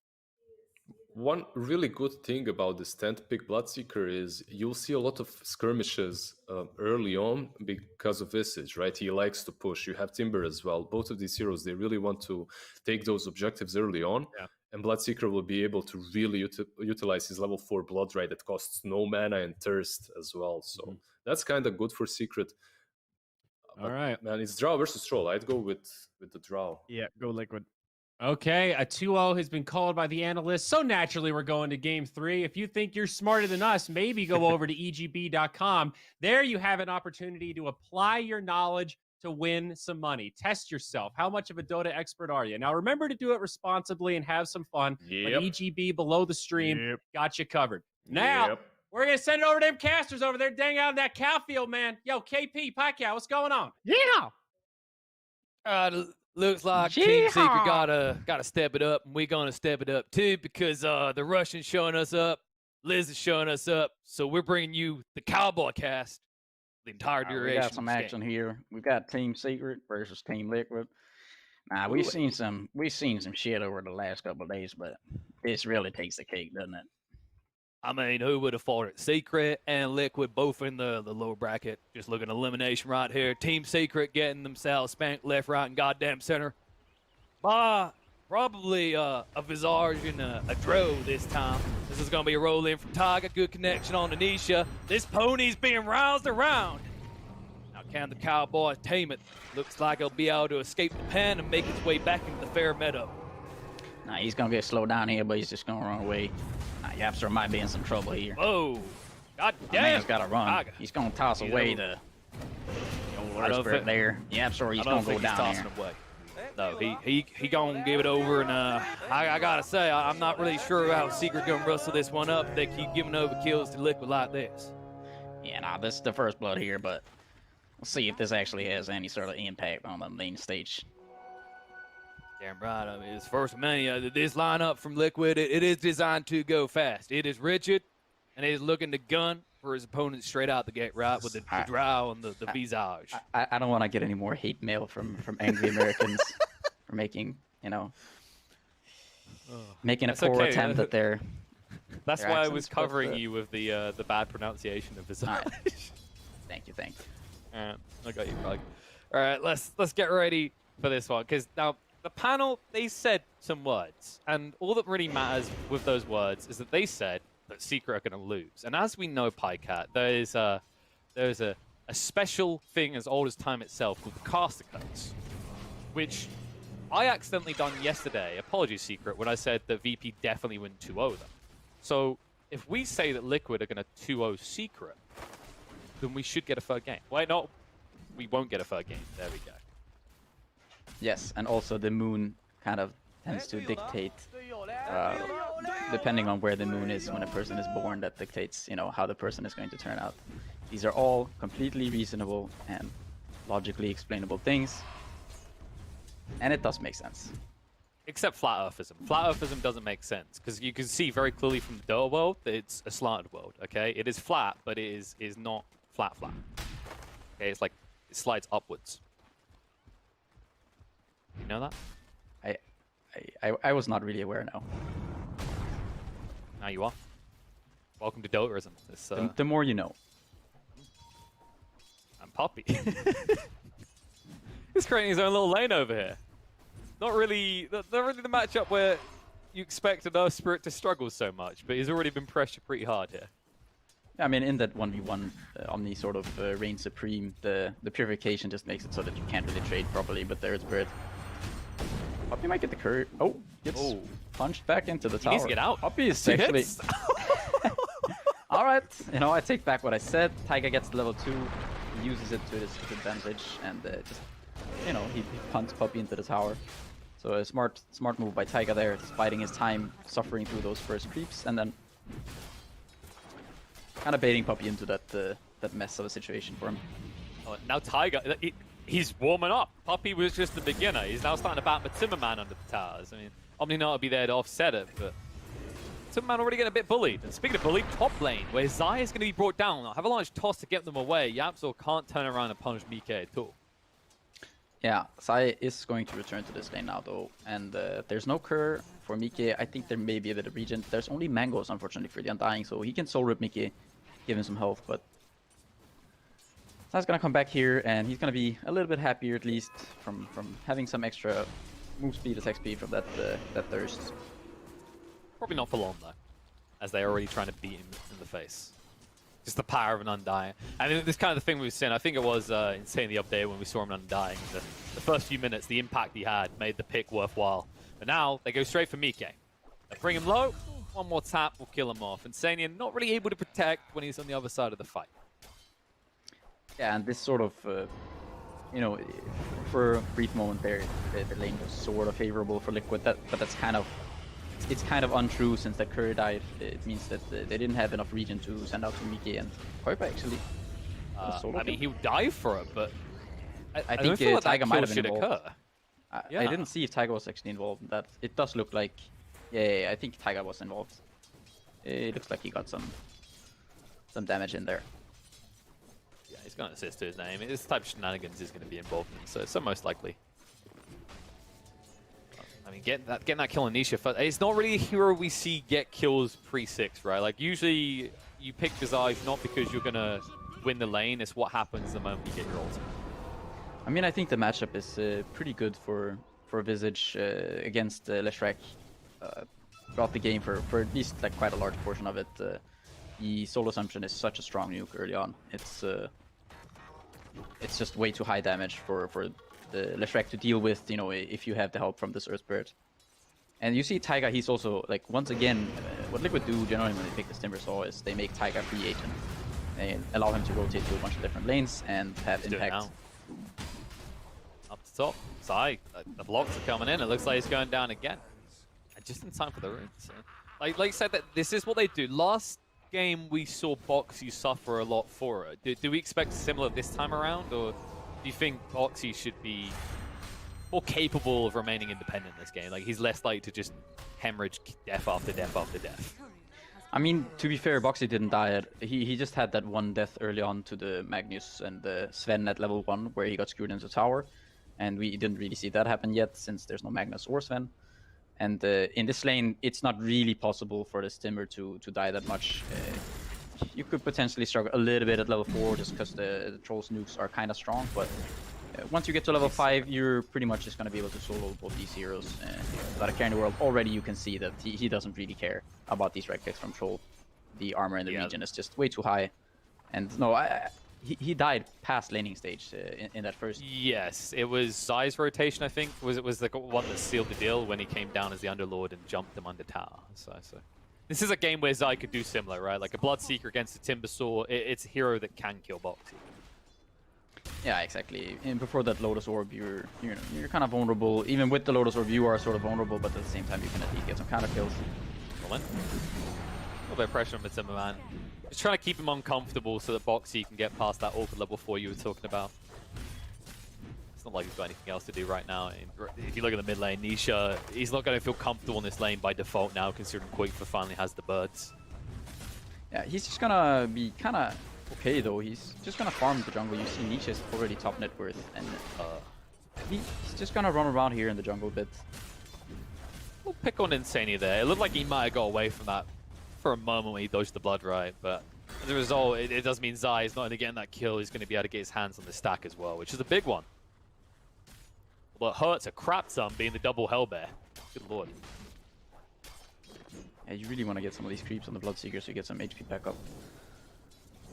He will in the end. And of course, Yapso has the Tranquil, so he'll heal up in due time. It's just a case of whether Yapso can kind of match the pace that Tiger's already set, right? Like, in this game, it is a game of rotation. So speaking of that rotation, Tiger jumping in on the Puppy will secure the kill on the Omni Knight. Zimmerman, oh, is he going to get the roots? He might. Tiger is going to be brought low. One more hit might get him, but he's able to roll away just before they would have hit with the axes.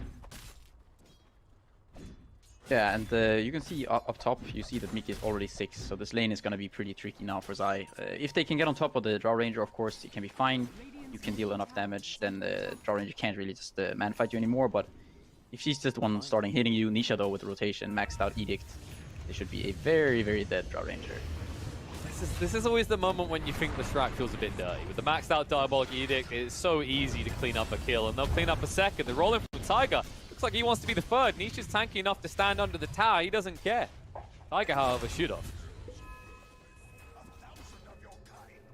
Yeah, nice, very nice rotation from Nisha. He's gonna, like, the mid tower is obviously gonna take a pretty big beating here. Quakefor is quite low.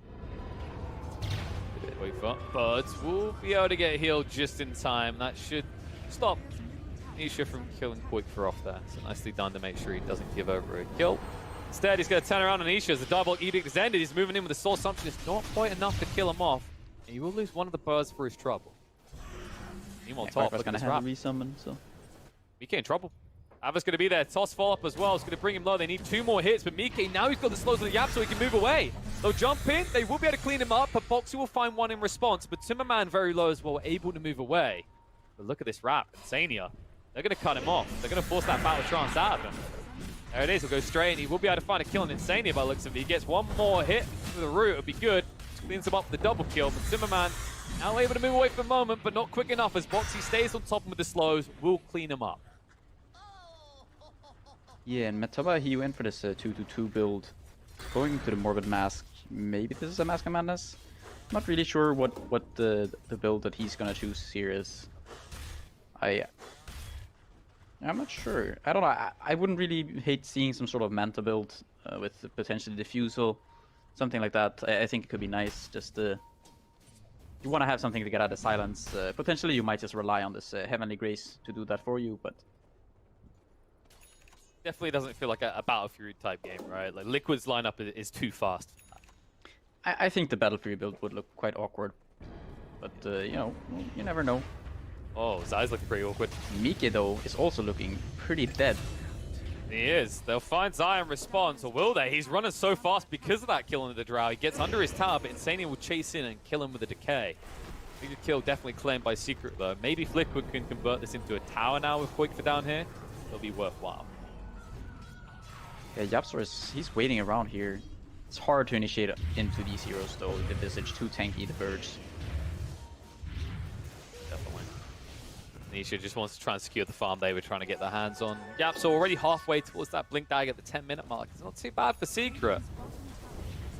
That's the real difference here, right? Like when you get that, your initiation compared to Tigers just becomes 10 times easier. And there's definitely squishy targets for Yapsor to jump upon. Yeah, exactly. You were talking about the matchups between like these. There are a lot of like potentially rotations, right, from these position 4s. They have different timings though. Tiny is once he gets to that blink, he becomes so much stronger. Whereas Earth Spirit earlier on, it's easier to make a lot of these moves happen. Yeah, it's that fight for independence, right? A Tiny can independently find kills, while Earth Spirit always wants at least one to assist him as they're looking for killing Matumbaman. Baltron's going to come out, the Bloodright as well, Undying. Trying to stand his ground, he knows he's going to fall. As long as they get Matumbaman afterwards, it feels worthwhile. He actually is going to go down at the same time. They do just about get the kill on Insania first, but once again, Matumbaman dying in an awkward situation, courtesy of this Timber's involved. Yeah, I think the fact that you get that kill on the Undying, it of course you're trading your position 1 for your 5, so it's definitely not a good trade for Secret. At the same time, there's a lot of heroes up top, and it's really not the worst thing that could happen there. You say that, Koi, but you got the tower in the bot as well, so they're definitely getting value elsewhere, courtesy of this Visage, even if they have to respond with numbers. And of course, all the while this is occurring, the difference is going to start to appear between these cores. Like, if Matumbaman keeps dying like this, Mike could easily surpass him. Yeah, Mike's already got 4 deaths though, but now he's going to be allowed to sit in this sort of triangle area. He can stack both these camps if he wants to, and just sit here, just farm away. I really like what Boxy's queuing up here. He's queuing up the Blade Mail. I think this is a really nice game for it. It's great against the Leshrac, can be very nice against the Troll. It's good against the Bloodseeker. And he'll stop from ever turning around. And he's going to get to it even quicker with that kill on the Yapsoi. This is kind of the day and night comparison, right? Like, game 1, Mike, gold tier. Boxy, let's not talk about it. Game 2, it's like they switch places. You already mentioned Drav and those 4 deaths trying to recover now, but Boxy, 3-0-2 already. Drav now might be involved in the fight. That's going to come out in the Bloodseeker. Multi-shot through, a lot of damage from the Assumption, not enough to kill off Zai though. With Timbersaur's arrival, maybe. They cut the tree just before we can move across the Timber Chain. Boxy, stuck here with a Rupture. It will not stop them from cleaning up Zai though. Yeah, Secret giving away a couple of kills here. I think you want to split the map a bit against this lineup. You don't really want to take all these engagements right now. It's very tough to fight into the Undying Tombstone, the Birds, the level 6 on the Earth Spirit, Timber being very strong right now.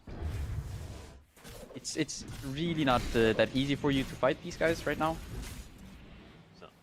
The good news is they haven't got the double punishment, right? Like, if you figure how Liquid's lineup functions, they should be able to take a fight and then, like, find a tower, especially with Visage. But because Secret keeps fighting them on their side of the map, so far it is just kills they're getting. Still, kills you don't want to give over all the same. Oh, uh-oh. They're like, I dare you to press that ult again. They haven't got the damage to force it out of them, I don't think so anyway. Boxy getting a lot of work done with this Armwood Tree. Not enough to force it out of them. And now with the smoke, they might try and turn. They want a squishy underside though, an easy target to open up upon, and Insania is the one. He'll throw down the Tombstone, Bloodright's going to come out, he sidesteps the stun, and they need to back away. It's Quick Wrist now here, the zombies reveal everything as Boxy will chase in on the Puppy. Zai forced to use the Rupture into Boxy to stop him from pursuing. Because Timber Chain back, be healed up, and they'll be happy with that reset. It's once again the Troll kind of involved in these awkward fights, while Mike is just alone in the jungle. Yeah, I don't really like this by Secret. The one good thing I would say for them is now that Yapsor, he's going to pick up this Blink, so they do at least buy time for this Tiny to get the Blink. I think that could be sort of just the thing that they're waiting for. Get this Tiny to the Blink, then they can start making these engagements, because when you have the Bloodright, when you have Tiny with the Blink Dagger, Omni Knight level 7, you got the maxed out Purification, and Nisha is ready to go as well with the Yules. You're going to be incredibly strong. But like you said, bringing Matumbaman to all these engagements where Mike is just sitting and farming, it's not really the situation you want to be in. Yeah, it's kind of forcing you a situation where you might have to bring Matumbaman to the fight, but because of the uncomfortable nature of this early game for him, he might not have the necessary farm to frontline for you. Yeah, you gotta be careful as well with showing too many heroes in the bottom lane. At some point for Secret, their rush, it's gonna be incredibly quick with the Visage, with the Draw Ranger. It doesn't take very long for Liquid to kill that man. No, well, Matumbaman is going to need a little while before he's ready to kind of think about a Rose situation. Liquid, you mention it and they straight away go in Pikecat. It's like you're in their head. Yeah, when you see all these heroes in the bottom lane for Secret, I think it's pretty... I would say a sort of expected response. It's fairly simple for the Drow Visage lineup to just go into the Road Pit. Secret should be aware of this. I think they might be just a little bit too slow. The Bloodright is gonna hit some of these heroes and deal a bit of damage here. The Tombstone's already down. They can't get in there. Rupture thrown out onto Tiger. Tiger does get the magnetized silence off as well. The moon on number Timberman.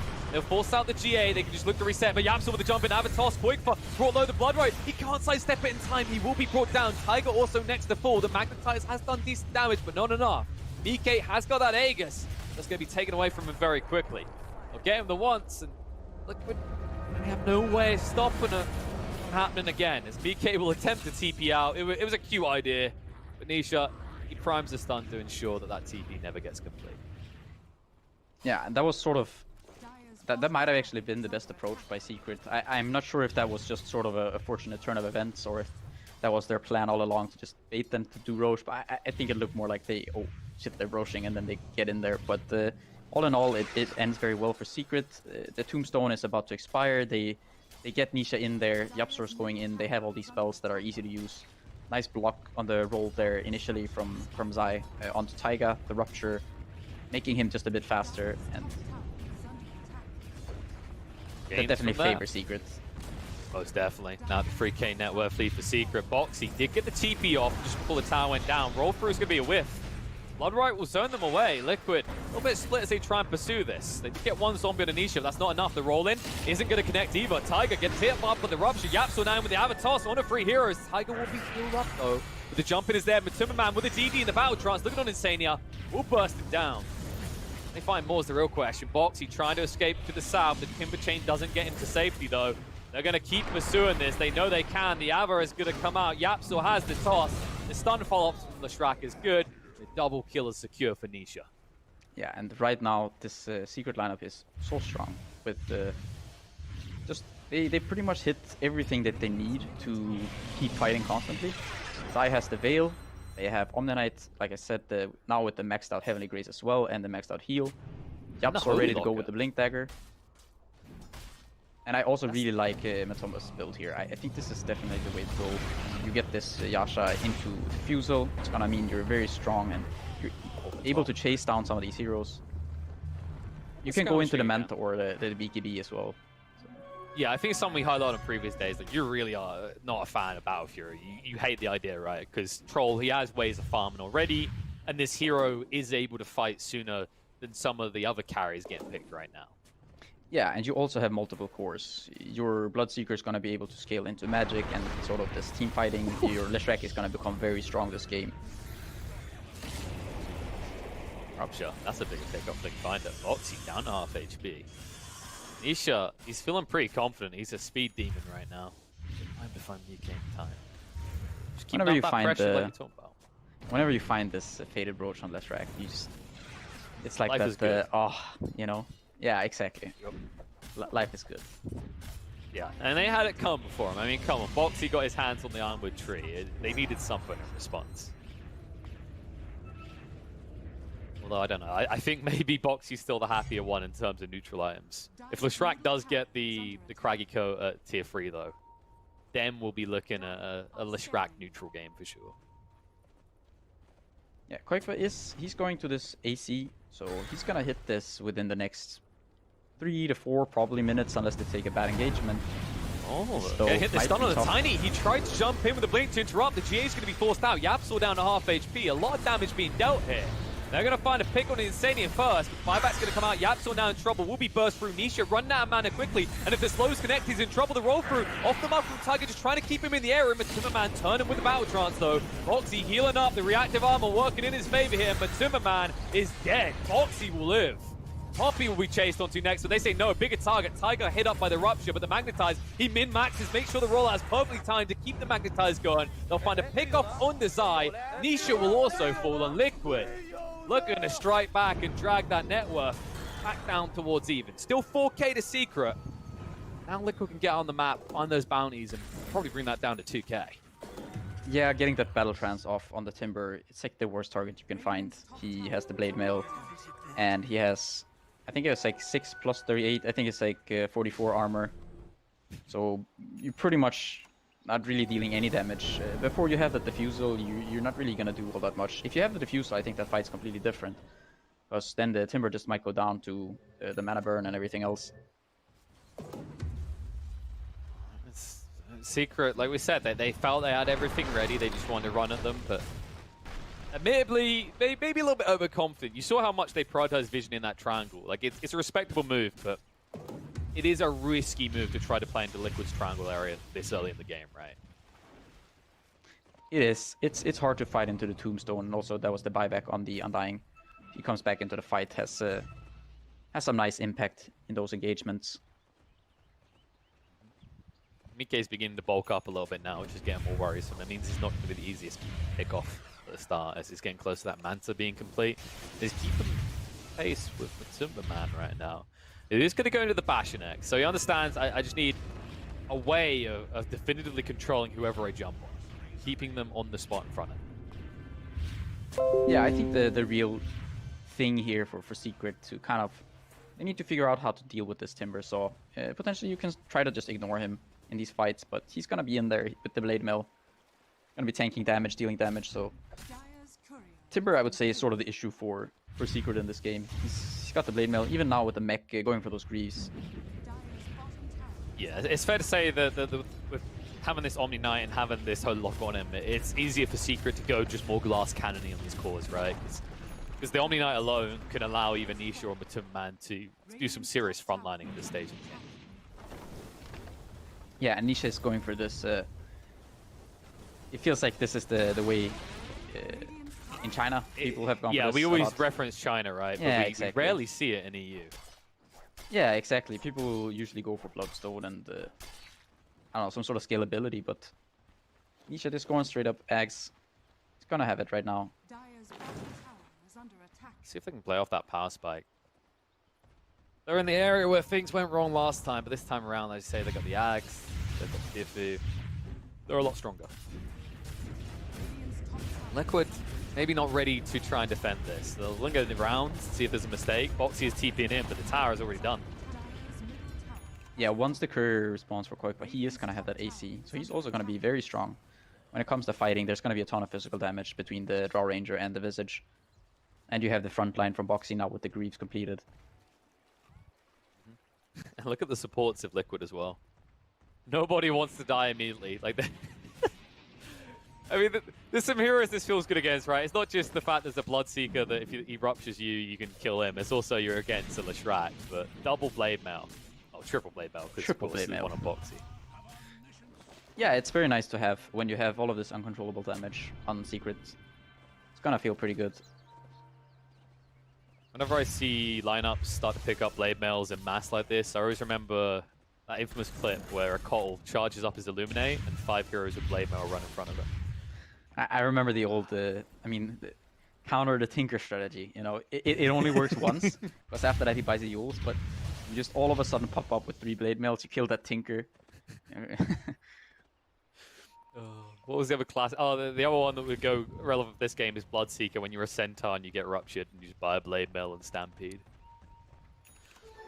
We'll see how effective it is in this one, though. Because, you know, Nisha, because he has gone for this Axe, it's going to be a long time before he has any magic immunity. So it could get scary. Yeah, he does get very tanky, though. He went for the Strength talent. He has the Essence Ring with the Heavenly Grace. I think he's at some almost 3k HP. And he's also got the Yules to protect himself. Oh, look what they found. Boxy. Blade Mail goes off. But it's too late. It's gone. Quick pick from Secret. With that DD, look at Matumba Man. No hesitation into the high ground. Yeah, that's the perfect target to find. Boxy doesn't even have a buyback here. And they managed to force up the Glyph. Turn is down. So man needs to be a little bit careful about this. They're going to bat Nisha away. Or he can do some serious damage with the Diabolic Edict. And it looks like they have repelled the forces of Secret for now. Yeah, I think you're very happy with this, though. You brought the tower down to 40% HP, roughly. 35, 40. And you managed to kill the Timber as well. Yeah, it's also the bounty situation, right? Like, as Liquid, they got corrals back into their base. It means you can not only get the bounties, get some boards down, and kind of prep for the next Roche, which will spawn in 20 seconds. Puppy's going for this 4-staff here. Yeah, he's got the Holy Locket, and he's going for 4-staff. I think it's a really nice pickup in this game. Can just help out your course. Someone gets silence, they're in the vicinity of these birds, you can help them out, push them away from the chakram. Of course, you can also offensively, if someone is ruptured. So a lot of value on this item. Oh, the classic gimmick build. Everyone build 4 stuff. We got a Bloodseeker. Roche is up. There's an AC Liquid on is smoked. Visage. They don't want to reveal anything yet. Nisha, very tanky. The Heavenly Grace about to run out. They go straight in, though. Zania, he snuck that ward. They know about it, though. They will de-ward it instantly. Boxy isn't that close. He's actually up, or downriver, rather, on the creep wave right now. Tombstone is going to be committed. This will be very obvious. Scout it out. Well, let's have used the stun. Tanisha looks to be a bit raw. Is going to be there. GA comes out. Damage being done. Troll down to half HP already.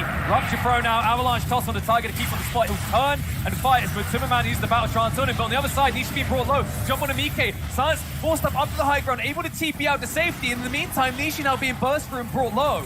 And they finish him off, though. Toss away. Yapzor trying to save him. We'll get him up to the high ground with the Purification to heal him up. But in the meantime, Zai will die. As BK, he didn't TP too far away. He TP's close enough that he can return and now secure his second life. As the Aegis is in the hands of Liquid.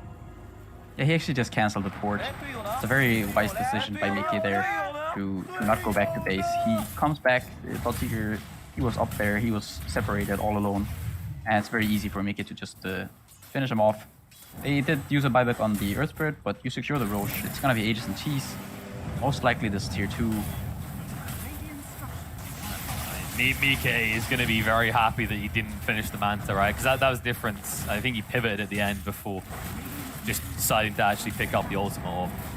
Gave him that extra mobility to actually get out of a jam. And now Liquid, I mean, it's a 7k net worth lead for Secret, but Aegis and Cheese in the hands of these heroes can do a lot. Toss back. Mike indeed, trying to get through that first life. Loses blood right. Tiger in trouble, will be brought down. Rupture being thrown out. Boxer trying to stand his ground. He is still silenced up. Mike forced off the way for the moment, but Troll chasing in. No battle trance for 10 seconds. If they burst in quickly, this could be good, but they're staying on top. But Timmerman with a mischance means that you can't return far. They will find Zai, but now with Timmerman with the BKB, he's got the battle trance available. He can chase in Mike. He sees his target.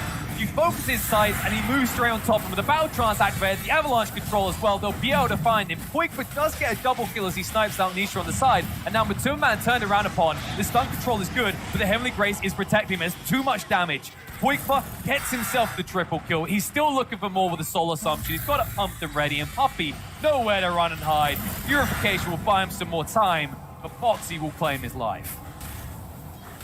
Matomaman's BKB just came in time to be able to chase down Mika there. But look at the damage from Visage in this fight. 7.3k done by Visage. That's half the damage on the Liquid side. I think he used some... I don't know if that was like 6-7 Soul Assumptions, all max damage. It's ridiculous. It's something you sometimes forget about, right? That talent with the two targets, but it's no joke. I mean, it was just, he was left alone the whole time. We talked about this fixation between the Troll and the Drow. It seems almost too easy to forget about the Visage in those situations, but Poikva definitely setting us a reminder. They did have to use both the Cheese and the Aegis though, so when they come back, it's not going to be as easy since Mickey is still quite far away from his BKB and Matu now has a BKB. He chose to go for the BKB over the Basher. I think that's a great choice. Just the Basher, it's not really going to let you fight. All these Blade Mails are kind of ruining your life. And the stuns and just, I don't know, just a lot of these messy spells for the Troll Warlord. You have to worry about the silence too.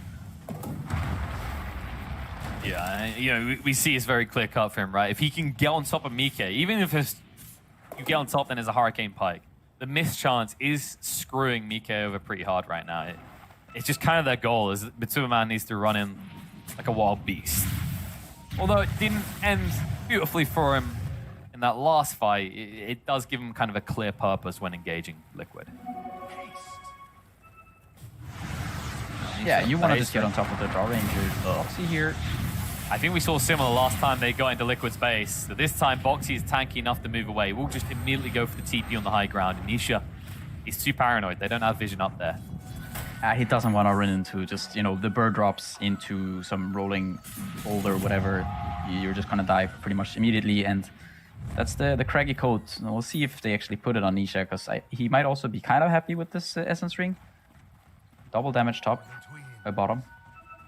Yep. They've bottled it on Timmerman. They're going to look to try and break the base now. Boxy this time, if he steps up, he might be dead. Toss back from Yaps or stun. It's going to be dodged out by the Yules, and Koi for his income. Boxy able to move away and out of the Blood Rifle. They see Koi for they jump on him. BKB forced out, but they did rupture him up. He'll go for the TP out and away. But Timmerman has no way of stopping that. They did use the GA as well. They need at least something out of this. Insania might be the kill. That's not a good one. The rolling Tiger looking to reinitiate here. Boxy can't through him as well. Yes, you get rid of Insanely. What's going to be the price? The Battle Trance is going to come out. Will allow them to clear up Tiger.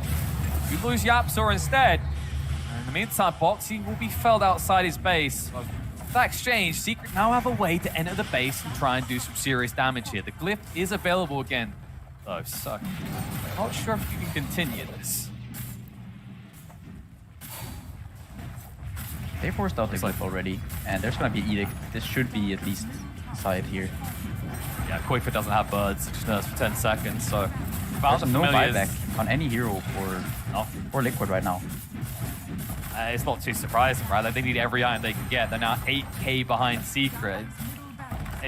You have to fight them. The way that Secret are playing this, if you try to buy more time, you are gonna have a repeat of this, a lost lane.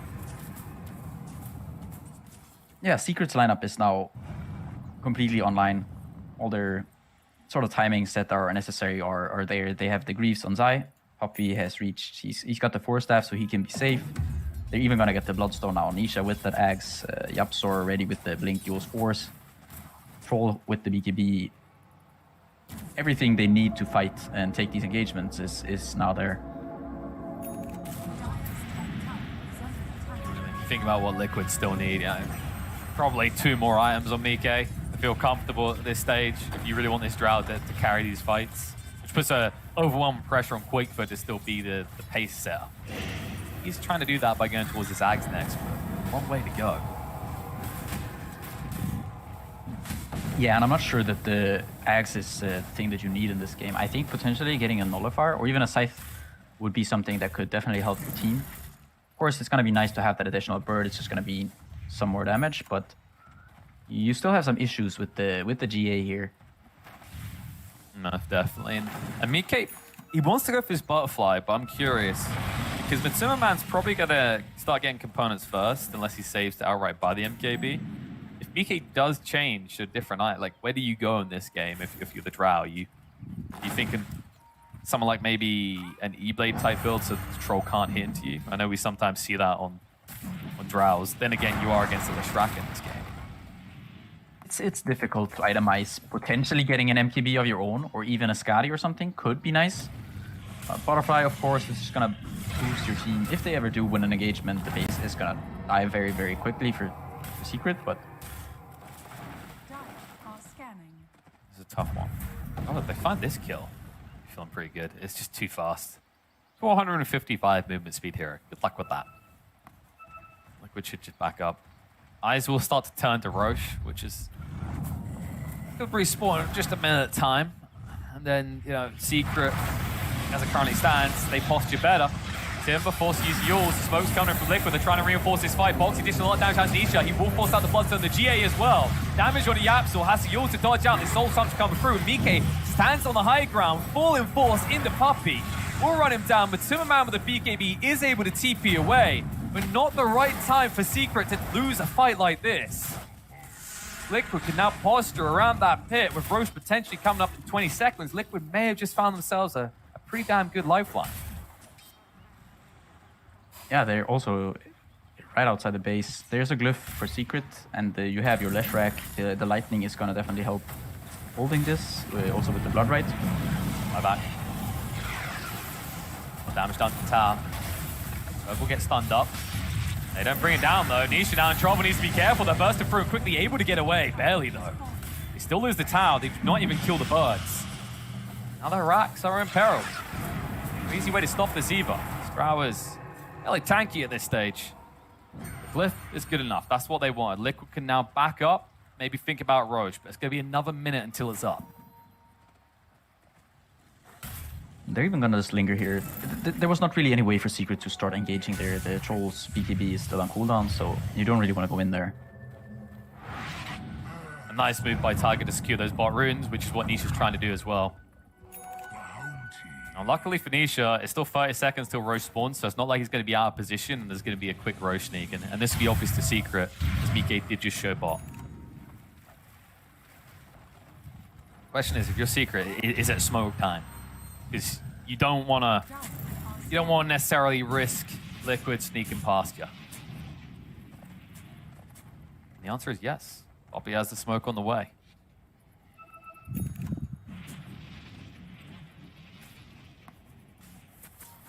Question is,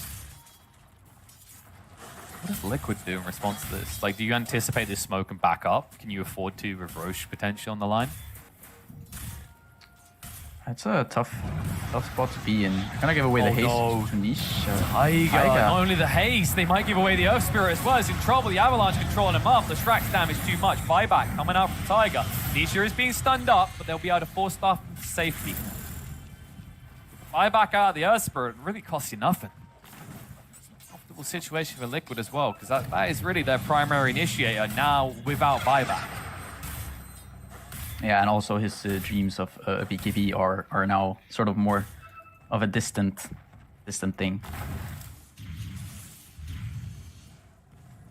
It's a little bit worrisome. I mean, now Secret, that's what they wanted to wait for. Now they got a pick gifted to them the way they did. They will smoke up. The scan is going to hit. It's just Boxy, though. This should be really obvious considering he just dragged the creep wave to the pit for no reason. So they're not going to fall for the bait. Instead, the wide wrap is going to come out. Was Matumman's location. That'll put them very close to Mike. Unknowingly, in fact. Ooh. Okay, now that might be the item that lets Boxy or Tiger live in these engagements. To have a Kamaz just drop for Liquid. Damn, Yeah, it could be very nice for either one. Miki also going for the Daedalus instead of the Butterfly. Just more damage. Respectable. Roll in. Tiger did not want to commit the Remnant. He saw that the Nisha was protected. It seemed like a bad idea. See with the damage. Tossed across. He's got the Yules, but no chance to use it just yet. It's going to be healed up by the Undying, rolling from Tiger.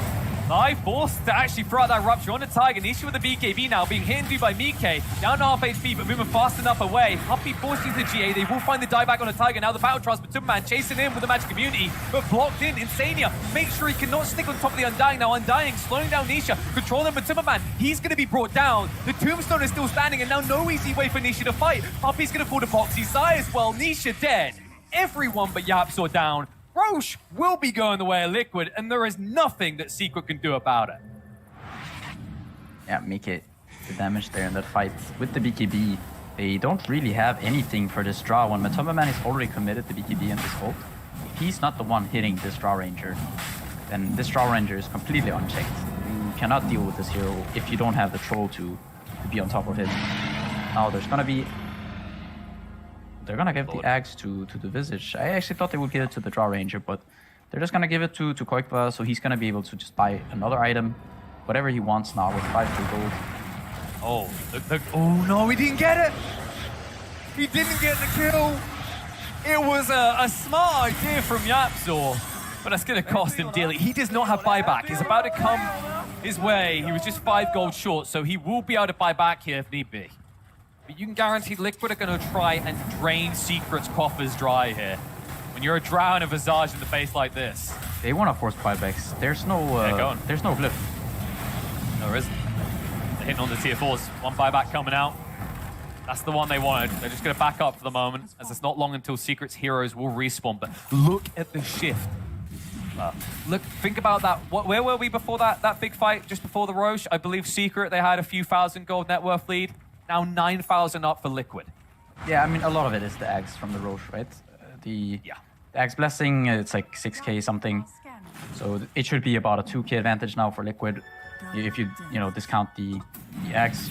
But yeah, a very big swing for Liquid. Also in terms of just where they are in the game right now, they are gonna feel so much better. They have this Draw Ranger. He's starting to become I mean, he's pretty much the strongest hero in the game now. The Visage, sure, he got the axe, and now he even has a Sight of Vice, so the game is not getting any easier now for Secret. That's the thing, right? It's Nisha's starting to struggle in these fights while Quickfoot just continues to scale. And now with double big item pickup, like the impact of this bird is going to be felt. I think the way you have to take these fights now, unfortunately, the Drow has the Aegis, so it's going to become even tougher for you now, but you have to get on top of this Drow Ranger. If you want to take these fights, if you want to be able to win them, you have to get on top of the Draw Ranger. The Troll has to be fighting this hero. Instead, they're going for Tiger. Find him out and about. Insania is nearby. They are converging towards Secret's location, but the rupture on Insania might just signal that Liquid need to get out. They just lose the supports, that's going to be fine. And they can just wait for him to come back up, and they're definitely going to lose Insane.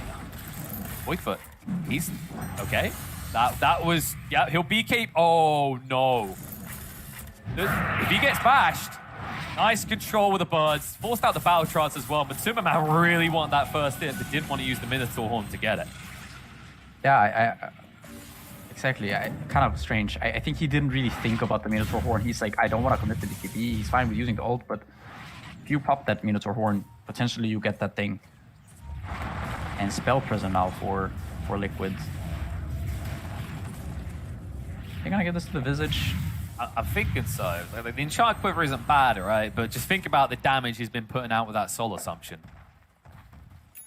Or they could just wait until Drow hits 25, give it to her. The memes, you know, you can have the, what is it, like, multi-shot is gonna be like some 6, 7, 8 second cooldown. And you can more or less perma-gust people. Yeah, seems reasonable.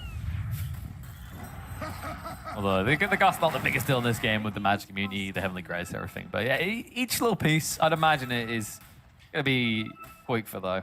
Or maybe, no, it's Tiger. Okay, I was going to say, that's maybe the other one. It's now a 3.2 second cooldown on the roll-in, allows him to just keep on hunting. Zai, they clip onto him with the slows, he's in trouble. Hexed off, forced off to get him away. Tiger able to roll out after he forced the initiation, the BKB and the GA out of Secret. And Zai is still not out of harm's way. They're going to chase him. The stun on the boxy is good, but not good enough.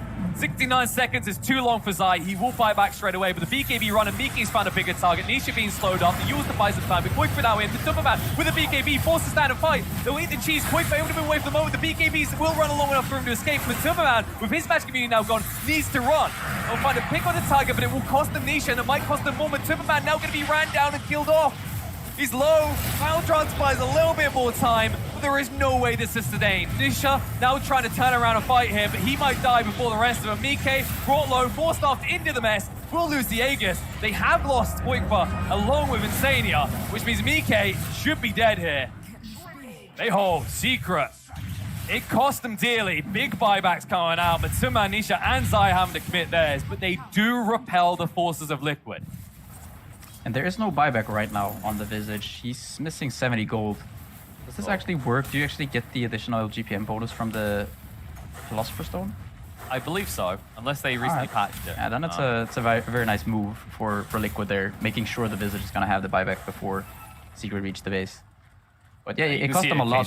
Also, Matoma once again sort of seemingly for forgetting about the Minotaur Horn there.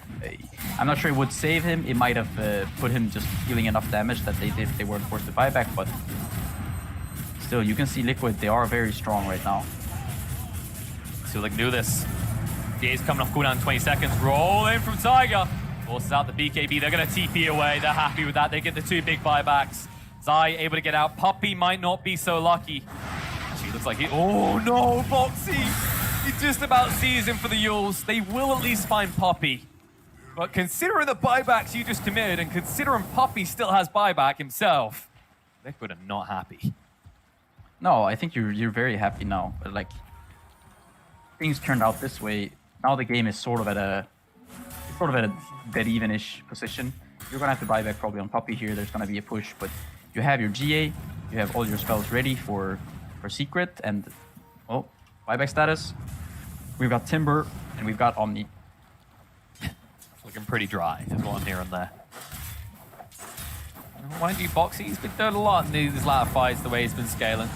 So it could be a critical buyback. Jumping pretty quick from Tiger is going to cost him his life. They get the buyback out of the Omni Knight, but they need to get out now. Rupture is on the quick for Gus turnaround, though. Going to force Nisha back. Zai down to half HP already. Illusion's doing a decent amount of damage. The stun control is good on the Foxy. He's just going to frontline so his team can get out. Control in, though. Surrounding Mike. BKB to get him away. GA used, but Timmerman chasing him with the Battle Trance on the quick bar. But the Yule control is good. The magic community is no longer there. And now Matumberman is going to be turned around upon and brought down. One more hit is needed. The Soul Assumption will finish him off. Miki coming down in the face of Nisha will be burst down. The toss control from Yapsor on the quick bar is not good enough. They'll turn on Nisha. He's able to TP out, but Yapsor is done. X-Stop, he done his part. He at least got the Disco Pony out, but they are trolled down a fighting form. The good news is with the Drow dead, it might be hard for Liquid to try and push in and exploit this. Yeah, I think it's kind of nice for you there, that trade. I think the Troll is not as valuable as the Leshrac at this point. Interesting that Nisha actually ported out there. I'm not sure if he thought that the side was just gonna come up. Maybe it was. Maybe he would have died.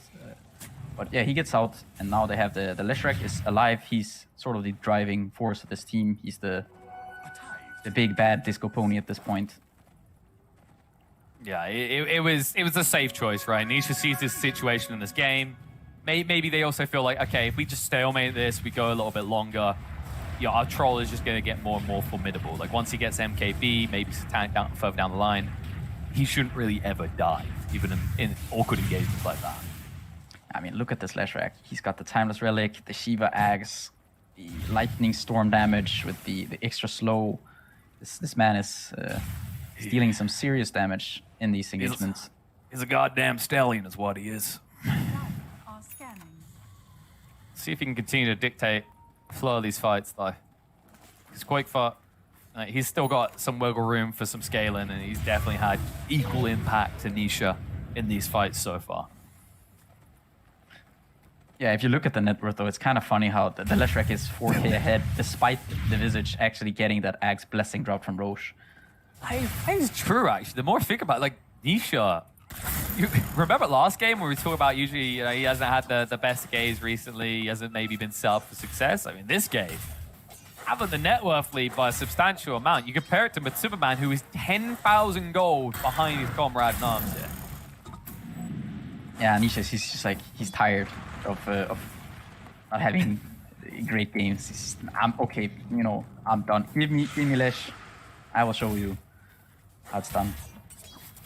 I'll just got the crap out of these people. And he's almost got the Axe Blessing head towards the Octarine next. But I think there's going to be a big fight before he even gets to that stage. Liquid have smoked up. Boxy is shown on one lane, so Secret aren't going to be completely paranoid, but they have to be suspicious. And buybacks are gonna come. They're gonna come back in 240-ish for Secret. Those the important ones, of course, Troll and the Leshrac. Whereas Straw Rangers buyback and Visages, they have quite a bit longer. Yep, a whole minute longer. The only ones with buyback right now are the Pos 4s, Spirit and Tiny. And of course, both these heroes have had big impact in these fights. Like I said, it's not the true King Cores here that are going to dictate the flow of these fights. Yeah, Secret should look to take a fight in the next sort of minute and a half. If you want to start thinking about this engagement, there, when you have like 30, 40, 50 seconds left on your buyback, that way you can take these engagements. Hopefully, towards the end of the fight, you can buy back. The enemy can't. You could potentially win the Roche. Well, that's the thing. You're Liquid. You know how to do some basic maths, I hope. I don't know if you wait around or if you just try and force the Roche engagement in a situation where both teams could be left without buyback. This Roche, there's a Daedalus on Mike. There are... It's going to be fast. It's 4 birds on Koiba. Good lord. This is... I don't think Secret are quick enough. They're not quick enough. They're not. Oh my... This is going to be painful. Aegis, Cheese, Refresher, and another Ags. And Tiger gets the Ags this time, so you don't already know what's coming. Matsumaman, if he tries to hone in on a target, Tiger will just swoop in, Remnant one of the two, and send him away. Yeah, you just kind of underestimating just how much damage they can actually deal, physical damage to Roche. That was, I think it was like 6, 7, 8 seconds. Sorry, here is the correct response. Jump in by Boxy. In machine, hello. Where are you going? Now imagine if you got the rupture out as he was starting that. You'd have a smile on your face. Instead, Zai got a panic look on his face. He'll throw out the rupture now. Boxy will back up at the moment, rolling from Tiger. DKB starting to fight onto the Omni Knight. That's a good find as well. Puppy in trouble. Gonna chase him down. He's gonna be left behind. No buyback for 2.5 minutes. And he's a critical component of Secret's defense here. Yeah, fighting with your Omni Knight in this game right now, it's gonna be very hard. No buyback, like you said. It's gonna be gone for 100 seconds here. If they manage to cancel Nisha's port here as well. Oh, the roll, the roll! Okay, that... I'm pretty sure Nisha right now is rocking back and forth in his chair. That was uncomfortably close. Tiger, he's been getting value out of this spell prism. Good lord. They're pinging it. we know Liquid, they don't hesitate anymore. They want to force a mistake out of Secret. Secret will go in Yapsor with the toss back. Boyko with the BKB, the Hex thrown out as well. Able to back away, the roll in control, but Timmerman's BKB running out soon. And Drow just getting hit onto him, he's in trouble here. He's going to need some reinforcements. Wolf back away towards the fountain. Foxy able to timber chain far out of there. And Secret taking a lot of damage here. Haven't used the glyph as well. Frame rate is dipping. I wonder if someone's going to crash at this rate. Liquid with a swarm just hitting onto the tier 4s. The base is gonna die. Yeah, they could just go for it. Foxy standing his ground still, finds time for Drow and the Buzz to hit the throne. Liquid, they're gonna knock Secret out. They need to fight right now. Baltrons, but Timmerman going in with the stun control onto Quick, but the Buzz have not been dealt with. Liquid do it. They take out Secret. It's a 2-0 victory. My God, was it a close one? That's pretty crazy. They got in the end, Taiga, he used that, what's it called? The enchant, is it enchant remnant? Yeah, the enchanted remnant maybe. Yeah, he turns the Tomberman into stone or whatever it is, and he can't hit for quite a large portion of that. The Secret, they didn't want to commit, they didn't want to lose their heroes, but they'd already used the glyph. There's no Omni Knight.